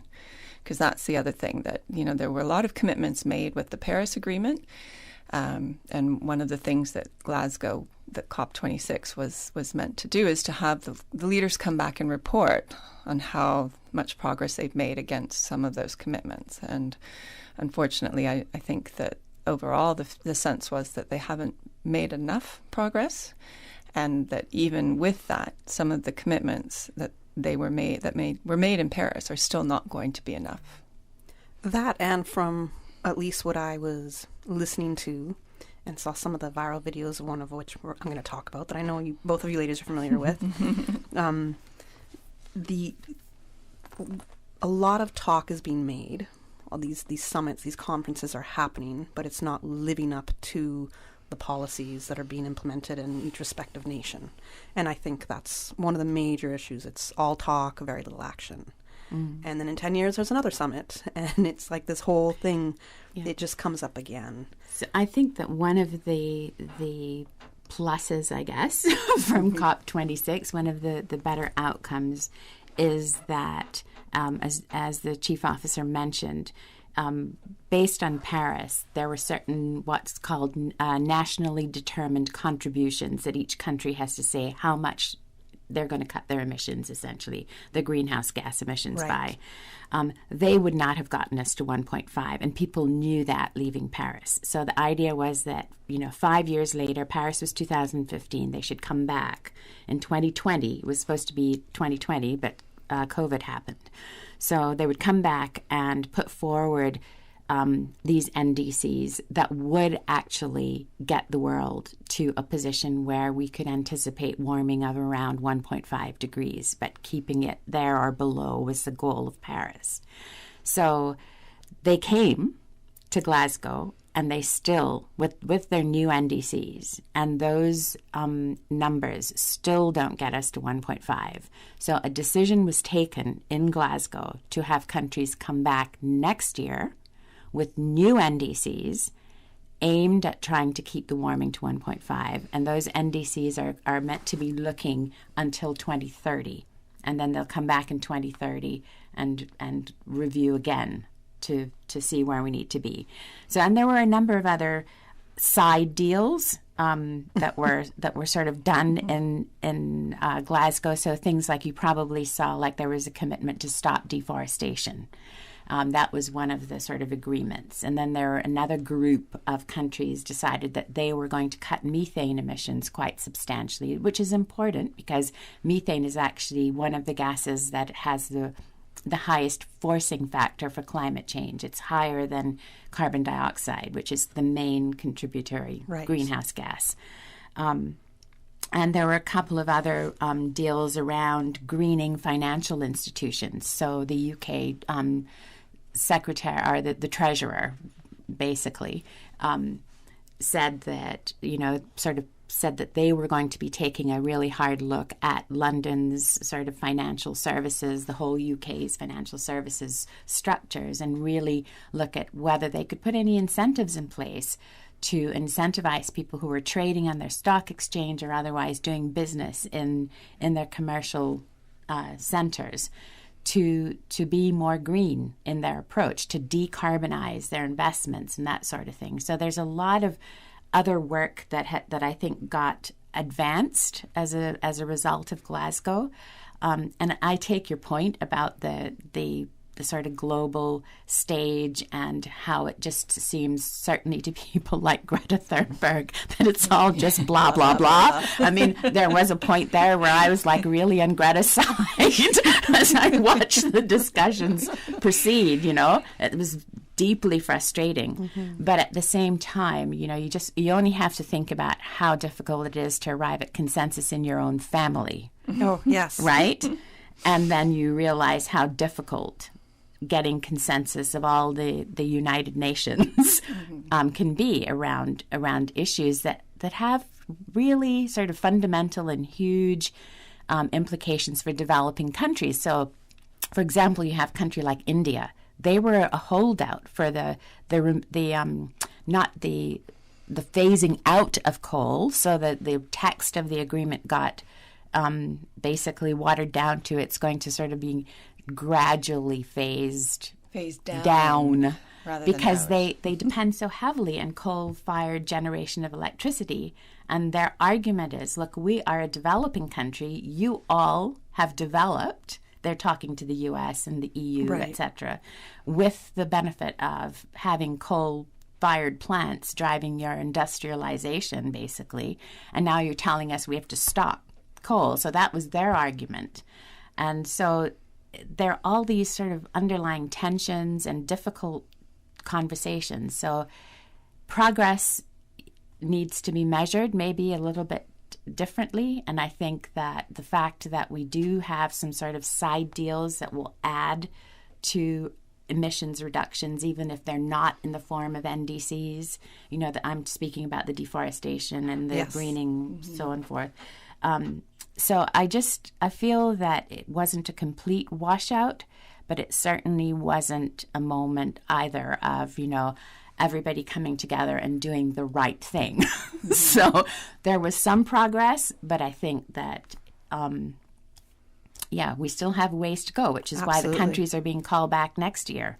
Well, that's good. And yes. I like the fact that it's not going to be 5 years from now or 10 years, but it's next year. So it is causing people to be more concerned and put it more of a priority, the climate change, make that more of a priority. And by having much more regular meetings and conferences like this where you can get the world leaders to report on the progress, I think that's going to make a big difference because you have to be accountable. Well, what did you promise? What did you deliver? What happened? How can we help each other? We have to go to a commercial break right now because it took a little long earlier. So we're gonna go to quick commercial break right now, and then we'll be back talking about COP26 with Miss Jennifer Ahern and Gina Ebanks-Petrie. Explore your history. Explore your land. Explore your sister islands, the ultimate staycation experience. Your culture, your freedom, the land that time forgot isn't gone. It's your sister islands. Discover all that our sister islands have to offer.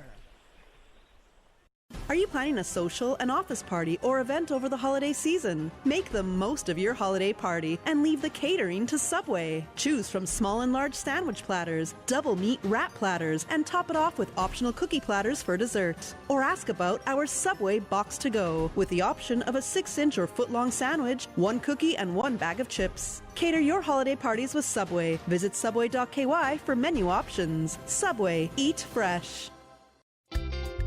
For medical lab services in Cayman, go straight to MedLab. For a full range of medical services, pleasant, clean and comfortable environment, no long lines and affordable fees, visit MedLab at the Smith Road Plaza. Open Monday to Friday, 8:30 a.m. to 5 p.m. and half day on Saturdays. Call 949-7331 to make your appointment. For medical lab services in Cayman, MedLab. Ask our professional team about the benefits of cutting-edge technology with MedLab's new state-of-the-art digital mammogram machine. You can now register online to receive a securely verified digital copy of your COVID-19 vaccination status with QR code through the MyHSA patient portal. Sign up is available online and at all HSA locations. All you need is your photo ID showing date of birth and an email address. Visit hsa.ky and click the My HSA patient portal icon to get started. FedEx Delivery.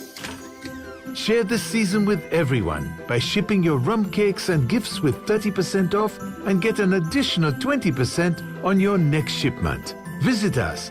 Restrictions apply.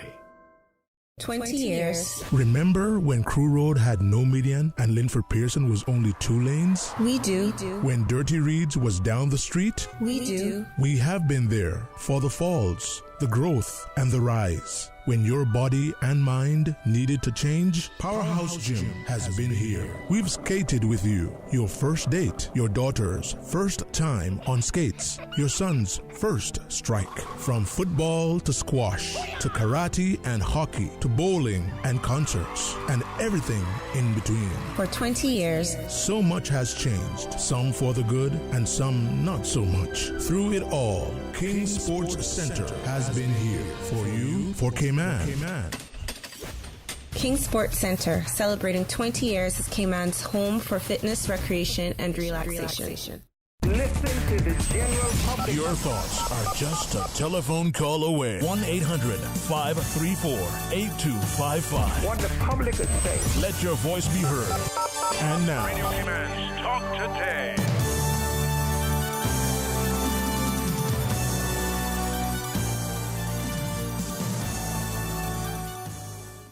Good afternoon. Welcome back to Talk Today. I'm Kathy Miller, filling in for Sterling Dwayne Ebanks. And joining me in studio this afternoon, we have Jennifer Ahern and Gina Ebanks-Petrie. And they are talking COP26 with me right before the break. Miss Gina was giving us some information on what some of the outcomes and the side deals that were made in COP26, and we're going to go back to that. But I want to go to a point that, Jennifer, you had made when you were first talking about why it was important for the Premier to go and attend this conference, and talking about the possibility for the Earth's climate to increase by 2 degrees or 2.5 degrees, and what could that could mean.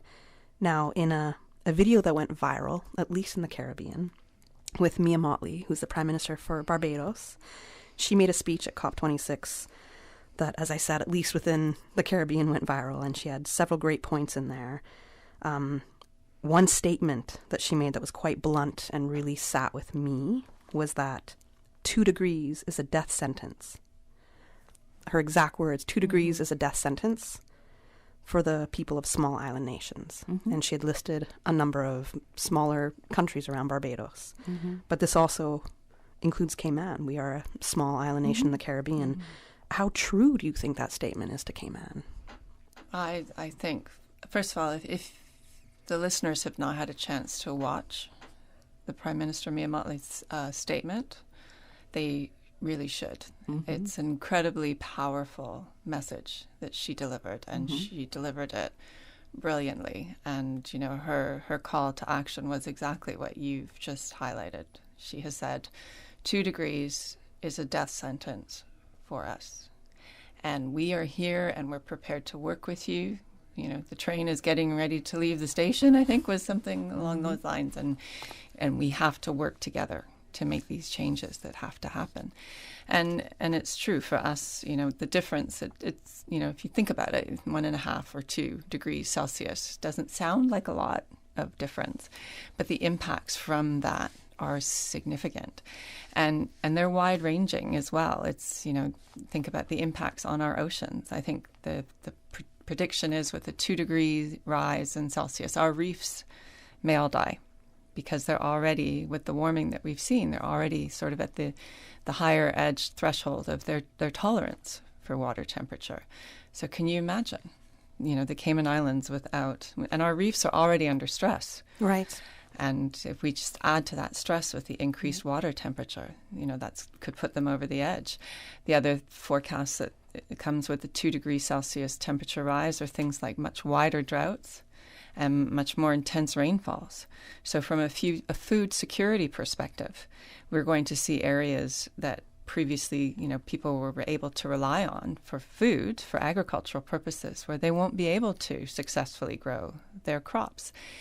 And I can't remember the exact number that's projected, but with a 2 degrees sea rise in terms of climate refugees, people who will have to leave where they live because either it's underwater because of sea level rise, it's being impacted by floods due to changing weather patterns and sea level rise as well. There's no food for them to be able to eat. There's a number of factors that could contribute to it. And it really is, when you sort of sit back and look at it, it's a bit overwhelming and it's pretty bleak. And I think that, you know, when people first started talking about climate change, you know, 30 plus years ago, it was a bit sort of ephemeral. It was esoteric. It was something that people couldn't really conceptualize. And, you know, and certainly like Al Gore comes to mind. And then Al Gore came. And even then, it was still, you know, the science. There's questions about the science and whether it was right or whether it was wrong. But I think this year what we've seen, you know, we had the IPCC report that came out earlier this year that was, you know, a red alert for humanity that said unequivocally, the science is right. We are seeing human-induced climate change. It is happening.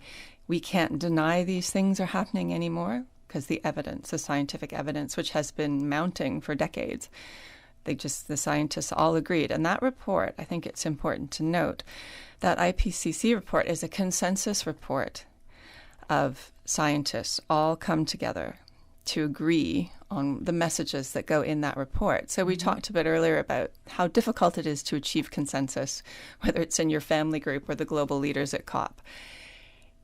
If you can imagine how difficult it would be for a group of scientists, all from slightly different scientific areas of expertise and different life experiences in different countries and so on, to come together and agree. So the message that came out will have to have been tempered by some of those scientists that were in the room. So for them to say that it's a red alert suggests that the truth is maybe that it's even worse than what they came to in their consensus statement. So, the 2 degrees C is something that, to prevent the world from getting there, is going to take a lot of commitments, a lot of actions, and a lot of money.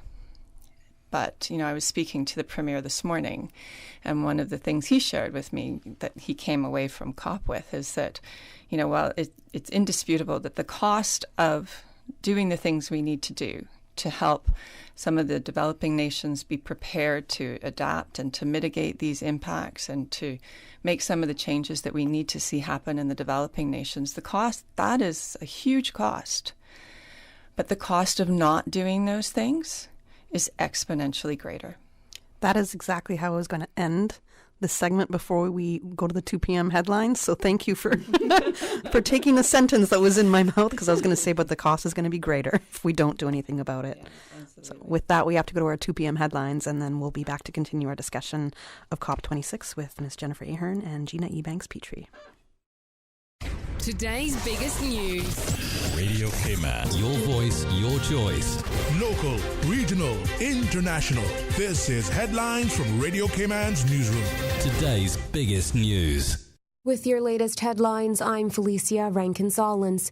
The Mission House Holiday Caboose Breakfast Cookout is on Saturday, December 11th. After breakfast, watch a demo on how to make your own smoke pan. It takes place at Mission House in Bodden Town, 8:30 a.m. to 10:30 a.m. Tickets are $35 for adults and $15 for children. In international news, the Queen has been seen taking part in public duties for the first time since she pulled out of the Remembrance Day Sunday service at the Cenotaph. She was pictured having a face-to-face audience with General Sir Nick Carter, Chief of the Defense Staff at Windsor Castle on Wednesday. The 95-year-old monarch had to miss Sunday's event because she had a sprained back, Buckingham Palace said. A British F-35 fighter jet has crashed into the sea during a routine operation in the Mediterranean, the Ministry of Defense has said. The pilot ejected and has safely returned to the Royal Navy aircraft carrier HMS Queen Elizabeth, and an investigation has begun, the MOD added. The incident occurred over international waters, and no other aircraft were involved.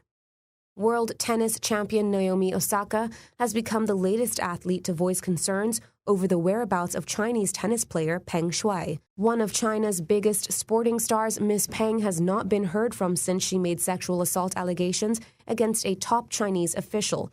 The Women's Tennis Association said it had confirmed that she is, quote, safe and not under any physical threat. However, they were not able to directly reach her. These are your headlines. I'm Felicia Rankin-Solins. For the latest in news and information, follow Radio Cayman on social media, Facebook, Instagram, Twitter. Download the Radio Cayman app or log on to our website, radiocayman.gov.ky.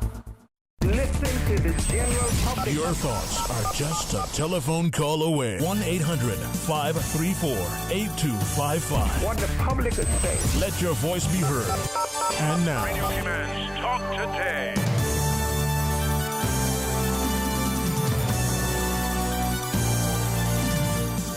Good afternoon. Welcome back to Talk Today. I'm Kathy Miller, and I'm in studio talking about COP26 with Jennifer Ahern and Gina Ebanks-Petrie. And right before the break, Jennifer was just talking about the 2-degree warming of the Earth and what this could mean and why it's detrimental to us in the Cayman Islands. And Miss Gina, I want to ask you now.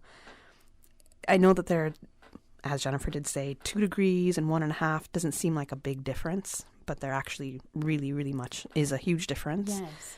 Is 1.5 even still possible? It is still possible, but it will need really concentrated efforts in terms of cutting emissions in order for us to limit the warming. As I mentioned, even with new NDCs offered in Glasgow, we're still looking at a range of warming somewhere between 1.9 degrees Celsius and 3 degrees Celsius. So with a median of about 2.4 degrees. And I think that's the other thing that a small point, but I think I'd just like to raise this, is that the scientific reports that come out from the Intergovernmental Panel on Climate Change, they generally do two things. They don't give a number. They give you a range, and then they say a median number. And they also will, where they can, give you an indication of how confident the scientists are in their predictions. So I've seen a lot of things on social media from people saying, oh, look what they were saying, and, look at what Al Gore was saying. You mentioned that, I don't remember if it was on or off air. Yes. He said this, if we didn't do something by 2000, we were all going to drown, and something like, I see these things all the time. But what people are missing is that it's not that the science was wrong. It was that the science was not as precise as it is now. And Jennifer mentioned that, over the intervening period, the science has gotten a lot tighter.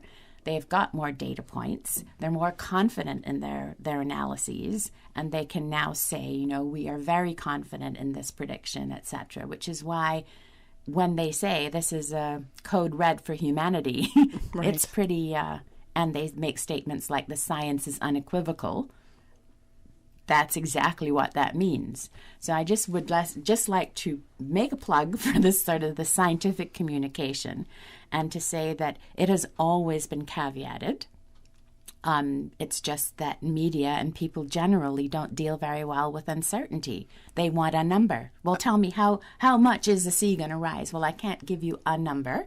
It's going to be between this and this, So there's always the need to interpret the information, and to try, obviously our jobs would be to try to make the best decisions that we can be given the information that we've got. And I think the thing that's been cleared up now is that for everybody, hopefully, is that it is humans that are causing the climate change. Well, apparently 90% of greenhouse gas emissions are due to humans. So 90% of our climate change is all due to human behavior, meaning that we have the power to stop it, or to stop it from happening at the rapid rate that it is happening right now, that we're definitely feeling. You had mentioned, Gina, that people don't like uncertainty, right? Mm-hmm. They don't like uncertainty, that's for sure. But the other thing is, I think people are looking at, is it happening right now? And if it's not happening right now, if they can't really see this change happening, then it's not really happening to them. It's like, well, it doesn't matter. It's not really affecting my life or maybe my child's life, so I'm not gonna concern myself about this.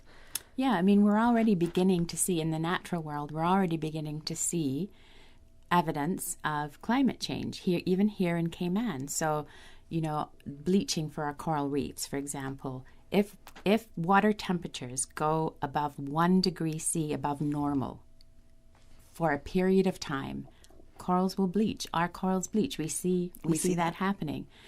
We know that warming of 1.1 degrees has already occurred on average across the globe. And again, on average, there are places where that warming is much higher. There are places that are not experiencing a 1.1 degree warming yet. But on average, the global climate system has warmed by 1.1 degrees C already. So we also see, for example, when we have our periods of really high tides, which actually coincidentally is around this time of year, we sometimes see groundwater, which is tidally influenced, beginning to bubble up through the drain wells in car parks and things like that in low-lying areas. That's only going to continue to get worse. And it is because with sea level rise, the amount of sea level rise that we've already seen, which isn't, enormous at this point, but it will grow. Right. We're already seeing that problem, for example. And beach erosion is being exacerbated, we think, by climate change, what we're seeing in terms of the impacts and the inability of some of our beaches seemingly to have their sort of normal cycle of recovery. So yes, I mean, there are already lots and lots of areas where scientists across the globe are beginning to see the evidence. It was just the climate changing. Just a few months ago that our premier put out a statement about the beach erosion, mm-hmm. and we're all familiar with it. So mm-hmm. especially right behind the Marriott Hotel along 7 Mile Beach there. Yeah, that hasn't returned. Right behind, it's Coral Beach or Royal Palms, right beside there. Yeah. Please bring back Royal Palms, by the way. That's an aside here, but there's no beach there, and that one weekend it was there, one weekend it wasn't, mm-hmm. and that granted there was a storm, mm-hmm. but that's another problem of climate change. It's not all climate change related. It is about some very poor development decisions that we've taken in terms of where we've allowed people to locate physical development in relation to what is the active beach. In other words, in that area, there's a lot of development right on the active beach. So the beach doesn't have the normal space that it should do to erode and accrete according to what's happening in the sort of sediment transport system, along 7 Mile Beach. It's just not happening because the water is interacting much more frequently with things like seawalls. And that causes a problem for erosion. It exacerbates the effect of erosion. So you were just talking about development, and the beach erosion, mm-hmm. and you did mention that beach erosion it's not 100% due to climate change, mm-hmm. right? Mm-hmm. Now we know that, but however, climate change is a big factor to mm-hmm. beach erosion, and in the 2011 Cayman climate change policy, mm-hmm. It was said that roughly $22 million CI dollars worth of real estate across all building sectors is affected by a 0.25 meter rise in sea level. Mm-hmm. That was 10 years ago. Mm-hmm. That was sad. Yeah. And so we've seen how some real estate is being affected right now. Mm-hmm. So can you further explain how rising sea levels and land development, how they do correlate here, why we have to really pay attention to that? Right. Well, rising sea level, I mean, in its simplest form, will mean that there will be less available land in coastal areas for development.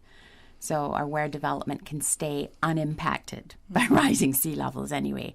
And the interesting thing is that when you look across the Caribbean, although there are lots of countries that, like Barbados, for example, that have some relief that they can move up, the issue is that most of their critical infrastructure is already located on the flat coastal plains because that's where it was easier to develop. It was less costly, obviously. When some of those decisions were taken, climate change was nobody's agenda. Mm-hmm. Right. So they weren't thinking about that. They were thinking about the cost and ease of development, and to locate something on flat coastal plain is obviously like your airports and your hospitals and schools and government buildings and things like that. So when you look around the Caribbean, even those countries that are not flat as pancakes like we are, well, other than the BRAC, have a problem because a lot of their major infrastructure will be in that coastal plain where sea level rise will impact some of that major. So they're having to look at what's the effect on their major infrastructure, some of their critical infrastructure, and that's ports and airports and that sort of thing. And that's why it's so important that we're thinking about resiliency. And how we are going to prepare ourselves for some of the inevitable impacts from climate change, like sea level rise. Mm-hmm. One example that actually the Premier mentioned in a meeting that we had that hadn't really occurred to me, and it's kind of in line with what Gina was talking about with the water, the fresh water coming up, being pushed up by sea level rise, is that if you think about how most of our homes are on septic tanks, and the Premier said people don't appreciate that if sea level rise comes up much more, they're like one flush away from not being able to use their toilets anymore. Right. And that when he said that, I sort of thought, oh my gosh, I hadn't really thought of it that way before. But those are the kinds of things that we have to start thinking about. We need to look at how we're building our buildings, our homes, our offices, the hotels, making sure that we're taking into account some of these impacts that are being predicted and trying to be more resilient, both in our siting and our construction methods, and as well as looking at how we can make them more sustainable and trying to embrace sustainability in that as well. You know, we're seeing examples, the Florida Keys, for example, they've designated roads in the Keys where they've just decided we are accepting that a third of the year the residents are not going to be able to use these roads because they'll be underwater. Wow. They've stopped trying to fix it. They've decided it's not fixable. And they're just accepting that, you know, on these roads, this is just, if you live there, this is what you're going to be dealing with. And, you know, I was reading a book, and it had an essay that somebody had written about Miami real estate. And this woman had gone and she was pretending to be interested in these, you know, $1 million condos down in, you know, Key Biscayne, I guess that was, and was asking, you know, well, what about sea level rise? Is anybody worried about this? And, you know, they were saying, oh, it's okay. They put a pump in.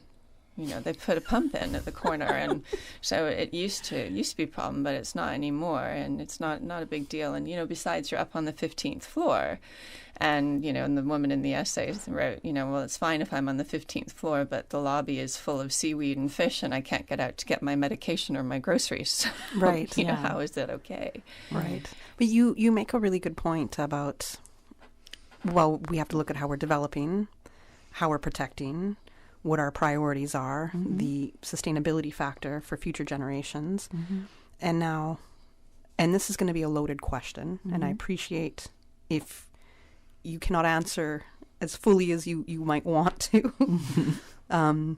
So my question is now, we have a Cayman climate policy from 2011, and we also have Department of Environment has their own guidances and policies. And when developers come and say, I want to build along the beach, or I'm going to take, for example, right now, a development in Little Cayman, I think 19 private bungalows over the water. And it's not affecting mangroves per se, but it is in a marine reserve area. And it has been recommended, do not build here. We know of so many developments like this in the past where it's been recommended by the DOE, do not build here. It's either going to affect the mangroves, affect a marine park, or whatever other reason it might be. And so the recommendation comes from DOE, and this is, you know, I understand if this is a loaded question, it can be hard to really answer. And then all of a sudden a decision comes from another department saying, no, we're actually going to grant this building to happen. We're going to grant this and say, go ahead. Isn't it frustrating for you on your side knowing that, okay, wait, this is a marine reserve, or this is a mangrove, a protected area. We're saying, no, do not build here because we need this part to help protect our country and give us a future to look forward to. That recommendation is not being taken. How do you deal with that? Yeah, it is frustrating, and it's particularly frustrating when something happens at the back end and you go, well, we said that would happen, and that happens a lot. But, you know, I think like every country, Cayman is basically maturing in terms of the way that we make our decisions. And I think that really understanding the necessity to embrace a sort of a more long-term view, a more sustainable view of development for our country is, I think, in and of itself, necessarily a more mature way to look at our development trajectory and our development goals and aspirations. That, you know, everything that we do ought to be taking the environment, our society, and the sort of the physical and financial costs of everything into account. It ought to, but it ought to. That's what I'm saying. I think that getting to a position where we understand that when we make decisions, we need to weigh everything in the balance, not just really just look at opportunities from a financial perspective, and even things that appear to be a positive from a particular development may not end up being that way. You know, you can say things like, well, this development's going to generate 100 jobs.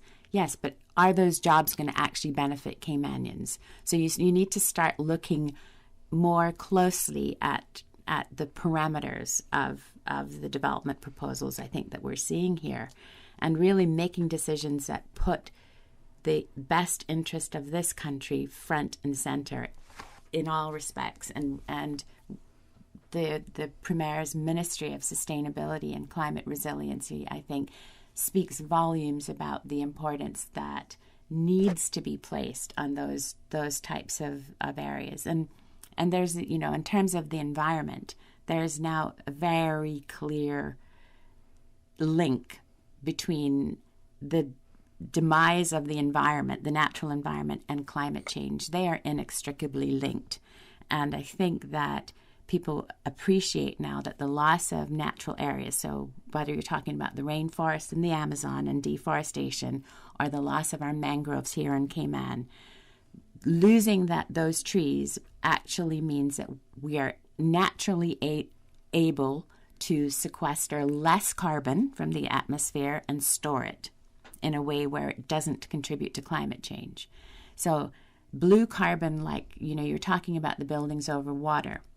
It's not just mangroves that are important for storing carbon. Our seagrass beds, now we understand, are equally as important. And both of those systems, mangroves and seagrasses, are probably better than rainforests at sequestering and storing carbon. That's what the scientific evidence is showing us. So we have these gems as well in the mangroves and seagrass beds that we have that actually help us deal and mitigate the impacts of climate change and our emissions, because they take some of the emissions back out of the atmosphere and lock them away for us in perpetuity. And we know that they produce other environmental services that are so valuable in terms of our marine environment and being a nursery area in terms of the mangroves and seagrasses. Right. So there's loads of other reasons why they're important to us. But now we have this additional reason in terms of climate change to add to their value.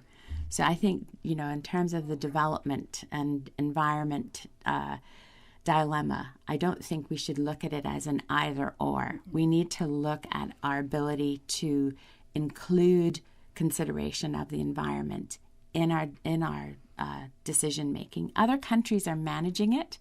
For us, I guess the issue is that we're so small that we have very little room to make big mistakes. There's not a lot of room to self-correct. And so when we make decisions, you know, to clear acres and acres and acres of mangrove or convert that to something else, we can't go behind ourselves like they did in Florida in the Everglades and spend billions of dollars restoring that natural ecosystem so that it could continue to contribute the ecosystem services that it always has to Florida and, you know, its marine environment. Okay, thank you. I know it was a loaded question, so I appreciate how you took that and answered it. Okay. I know we're past our commercial break right now. I'm getting eyes from Susan in the studio, so we're going to take it to a quick commercial break right now. It's that time of year again when our spelling bees are buzzing around with activity. Bee, bee, bee. Join us at the Lions Center on Wednesday, November 24th to show your support for our best young spellers during the 30th staging of the Lions Club of Grand Cayman's secondary spelling bee competition. The spell-off begins at 10:30 a.m. Don't be late. Brought to you by the Department of Education Services and the Lions Club of Grand Cayman. Your Radio Cayman 6 p.m. news, Monday through Friday, is brought to you by Logic. Your life connected. At Subway, we caramel a lot about our customers, so we decided to give you 2 treats in one with the new Caramel Apple Cookie. Enjoy cinnamon apples, caramel bits, and salted caramel crunch baked in, and topped with a drizzle of caramel-flavored icing. Gooey, crunchy, and yummy. Complete your Subway sandwich, pizza, or salad with the delicious Caramel Apple Cookie or any other cookie flavor and dessert, available for a limited time at all Subway locations. Subway, eat fresh. We may be in Christmas shopping mode, but 'tis the flu season too. Savannah Pharmacy has immune system boosters for the entire family with a range of vitamins and supplements. Their knowledgeable and courteous pharmacists are always available to offer the best advice and products. Remember, they are always just around the corner with everything your family needs and convenient opening hours, including Sundays and holidays. Savannah Pharmacy. For more information, call 946-3336. A friendly holiday reminder. You can WhatsApp your Savannah Pharmacy prescription to 929-5045. That's 929-5045. Do you know how well your pension plan performed? Attend the Chamber Pension Plan's annual general meeting to stay informed and find out how you can achieve your desired retirement lifestyle. Members are invited to meet our trustees and take part in our question and answer segment on 1st December 2021 at 6:30 p.m. at the Chamber of Commerce Boardroom in Governors Square. Refreshments will be served. Please visit our website chamberpension.ky or email admin@pensions.ky for further details. The Cayman Islands Chamber of Commerce Pension Plan. We're here for you. The technology sector is forecast to be one of the fastest growing industries in the next decade, with more jobs available than skilled people to fill them. Enterprise Cayman is helping to fill this void and grow the next generation of Caymanian innovators, giving young people access to high-quality learning experiences with the opportunity to pursue careers in technology and innovation sectors. Learn to code, how product development works, enter professional competitions, access high-tech resources, network with special economic zone industry professionals, and much, much more. Visit enterprisecayman.ky to find out more. Brought to you by Cayman Enterprise City. The Rotary Central Music Extravaganza 2021 tickets are here. Get your $25 ticket and stand a chance to win the grand prize of $40,000, second prize $4,000, and 6 $1,000 prizes. The Music Extravaganza music event, Saturday, November 27th at Salty's Grand Harbor, featuring CNB, Deja Blue, the Fabulous 68s. Tickets now on sale by Rotary members, authorized ticket sellers, and at eventpro.ky. 26 years of Rotary Music Extravaganza, funding over 70 community projects of significance since 1995. Rotary Central, Cayman Islands. Registered not-for-profit number 232. Rotary Central. Serve to change lives. Prospect residents are invited to a free vaccination clinic by the Honorable Minister for Health and Wellness, Ms. Sabrina Turner, Thursday, November 18th from 4 p.m. to 7 p.m. at her constituency office at number 33 Marina Drive, Prospect. For more information on the vaccination clinic, call 746-9314. Listen to the general public. Your thoughts are just a telephone call away. 1-800-534-8255. What the public is saying. Let your voice be heard. And now, Radio Cayman's Talk Today.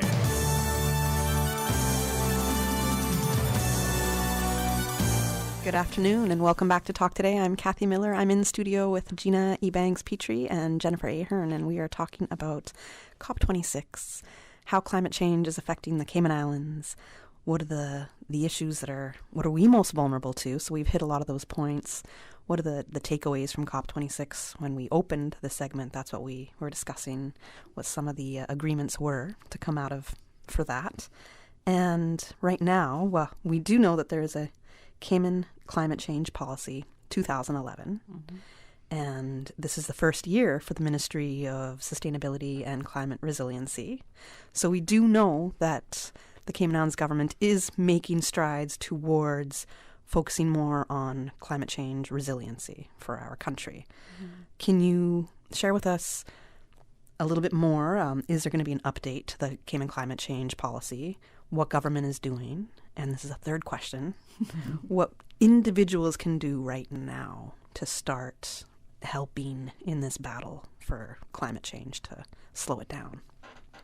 Do you want to take the government stuff? Well, I can sort of kick that one off. Yeah. And you're absolutely right. The climate change policy from 2011 is a draft. It actually was never formally approved or adopted, and it's been sitting in draft form for the last 10 years.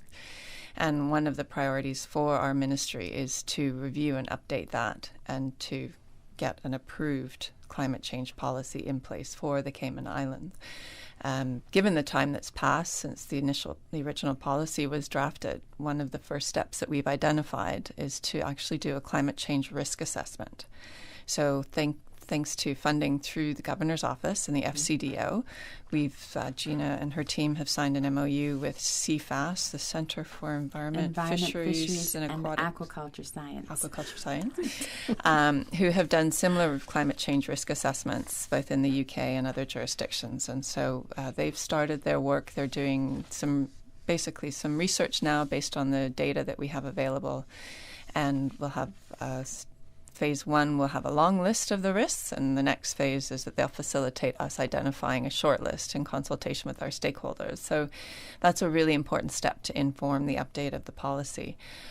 I will say, though, that some of the things that were in that draft policy have actually been done. Even though the policy wasn't ever formally approved or adopted, there were important things identified in it which have been put in place. Yes. Not nearly enough, but some of them. And a really big one was the passing of the National Conservation Law Now Act, and putting that law on the books and empowering the National Conservation Council and the DOE has been a really important tool, and it was a recommendation of that policy. So that's one of the important pieces of work that the ministry and the DOE and our other partners will be working on.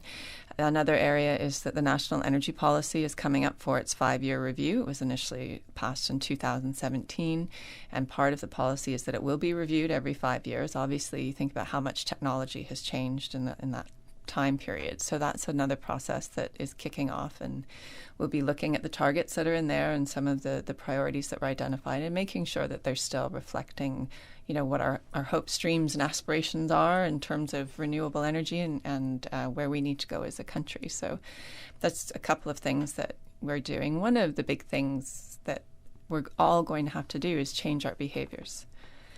And one of the pieces that the ministry wants to work on with all of our partners is getting that information to people so they know where the opportunities are and what they can do. I know for me personally, I find sometimes when I sit back and think about climate change, it's a bit overwhelming, because you just think, oh my goodness, it's just so big and it's so massive, and how do we make it stop? It feels a little doomsday. Yeah. And I think one of the things that we all need to recognize is that there's absolutely no doubt that systemically governments have to do better, and they have to go from the blah, blah, blah to the action. But as individuals, we have an opportunity to act as well. So decisions that we make every day in our day-to-day lives present us with opportunities to make better decisions, to decrease our carbon footprint, to things like energy conservation.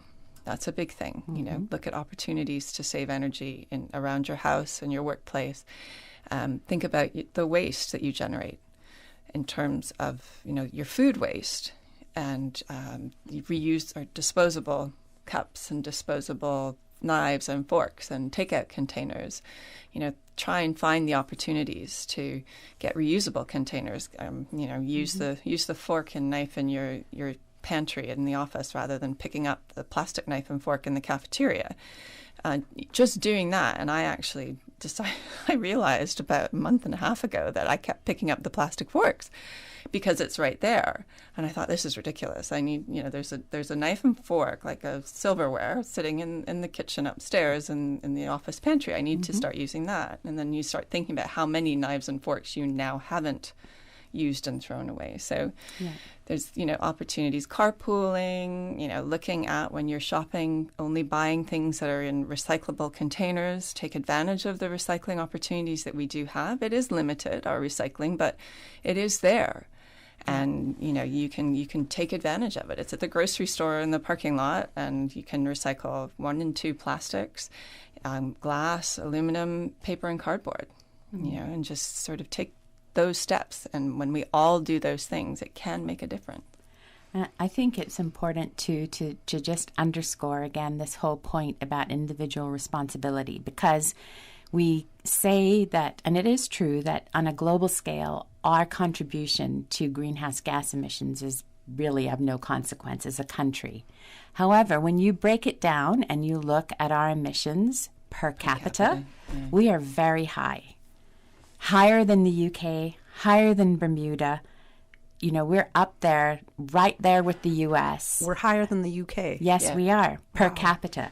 So there are lots of opportunities for us to look at ourselves and our behaviors. You know, whether it's about how we get to and from work, transportation. We also know from an analysis, because the DOE collects information that informs the overall UK's emissions, and we feed into that. So we know that energy production, obviously, we're still producing the vast majority of our energy from fossil fuels, and transportation, which also relies predominantly on fossil fuels, are the two big areas where we can see the most bang for our buck in terms of cuts to our emissions as a country. Therefore, it follows that those are the two areas where we can make the most difference personally. So making decisions to carpool, making decisions to invest in renewable energy yourself, and electric vehicles, for example. You know, if you can afford them, and that's a whole other discussion that we'll have another time. Right. But there are things we can do, even what we eat. You know, yes. I was actually researching climate change impacts for a talk that I had to give on climate change and health, impacts on health, a while back. And I'd always known this, but I guess it just was in graphic form. So we were looking at global transportation in terms of CO2 emissions, and then looking at global emissions in terms of meat production. And meat production is higher overall in terms of greenhouse gas emissions than the transportation sector globally. So it's, you know, just even making a decision to go with a meatless Monday, which is what I've personally done. and you know, now many more days are also becoming meatless. But, you know, and we're not saying, you know, I'm not on a high horse preaching vegetarianism or anything like that. I'm just saying that everything you do can impact your ability to reduce your own emissions. So just be aware, there's lots of information online. And there are personal decisions. Jen went through a whole lot of them, and I just added a few more. You know, so there are things that people can do, and we do need to do it individually, because individually our contributions are high. Absolutely. Even though as a country we may not be contributing, you know, as much as the US or Europe. I have a comment that came in via WhatsApp, and the comment says, why doesn't government offer help to homeowners who want solar panel systems? Not sure if you can answer that, but if any feedback for that person. Yeah, so one of the things that we put in our budget request that we're really hoping gets approved is some funding to provide assistance to homeowners in terms of looking at energy efficiency and renewable energy opportunities. So under the National Energy Policy, the Energy Policy Coordinator, Kristen Smith, ran a home energy efficiency competition about a year ago now, I guess. And the winner was randomly drawn and selected for a home energy audit and a retrofit. And so we recently met with the winner, and part of some of the things that were done, they reviewed her home. And actually, if you want to do your own home energy audit, there's a lot of really useful information on the Energy Policy website, which is energy.gov.ky. And you can go there and see sort of do-it-yourself guide and the things to look for. But they went and they looked and they saw that she had leaky openings, like doors and windows that were letting a lot of the AC out. She didn't have really good insulation in her roof. Some of it had actually fallen away underneath the radiant barrier, and her AC wasn't very efficient.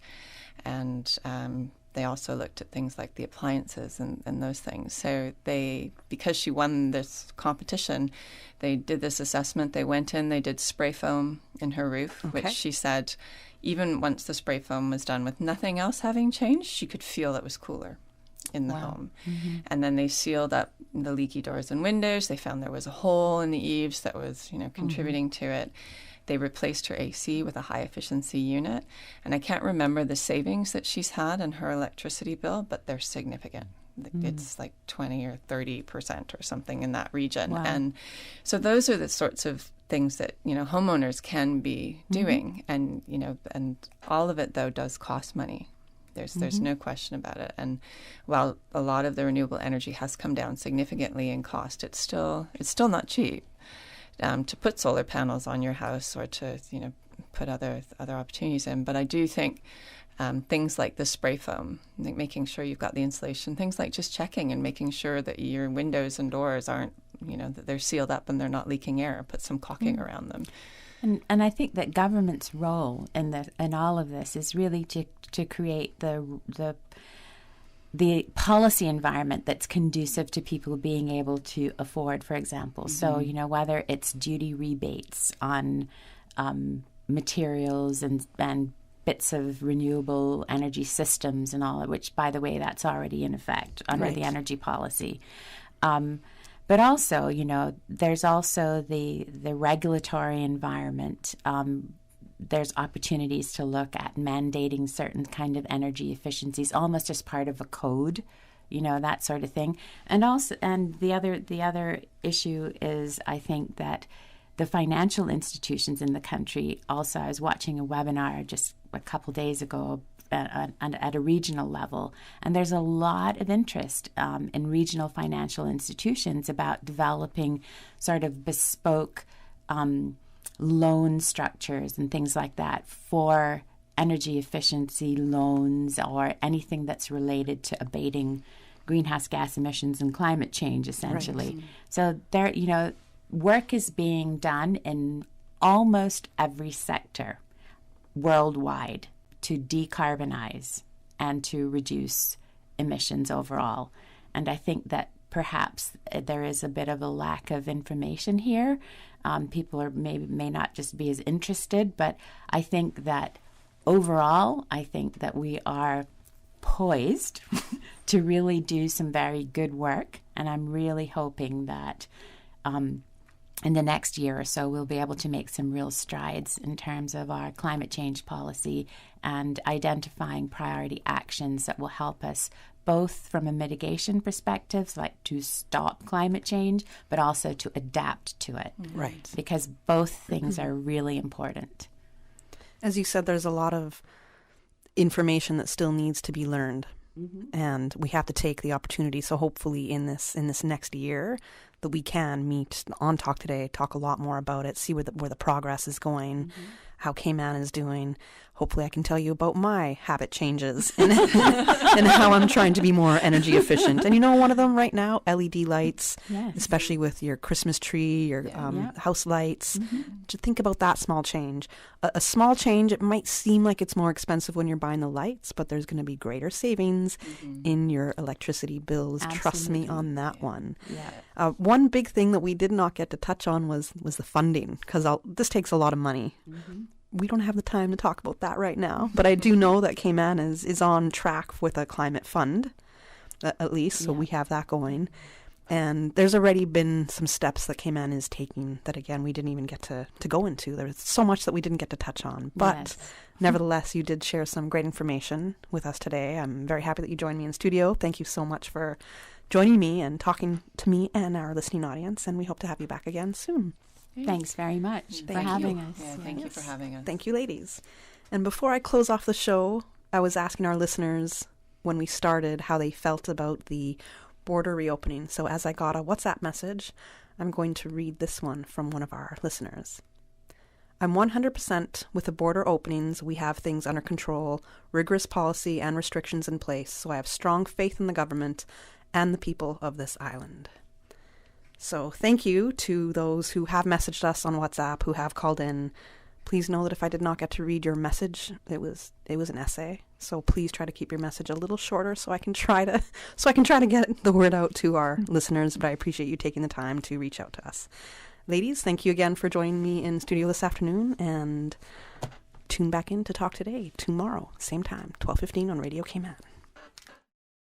Talk Today is brought to you by Subway, open 24 hours in Countryside, Anderson Square in Georgetown, and Centennial Towers in West Bay. And by the Ministry of District Administration, Tourism and Transport. Explore your history, explore your land, explore your sister islands. MedLab in Smith Road Plaza, your complete medical laboratory solution. Call 949-7331. And Savannah Pharmacy in Countryside Shopping Village, convenient opening hours including Sundays and holidays.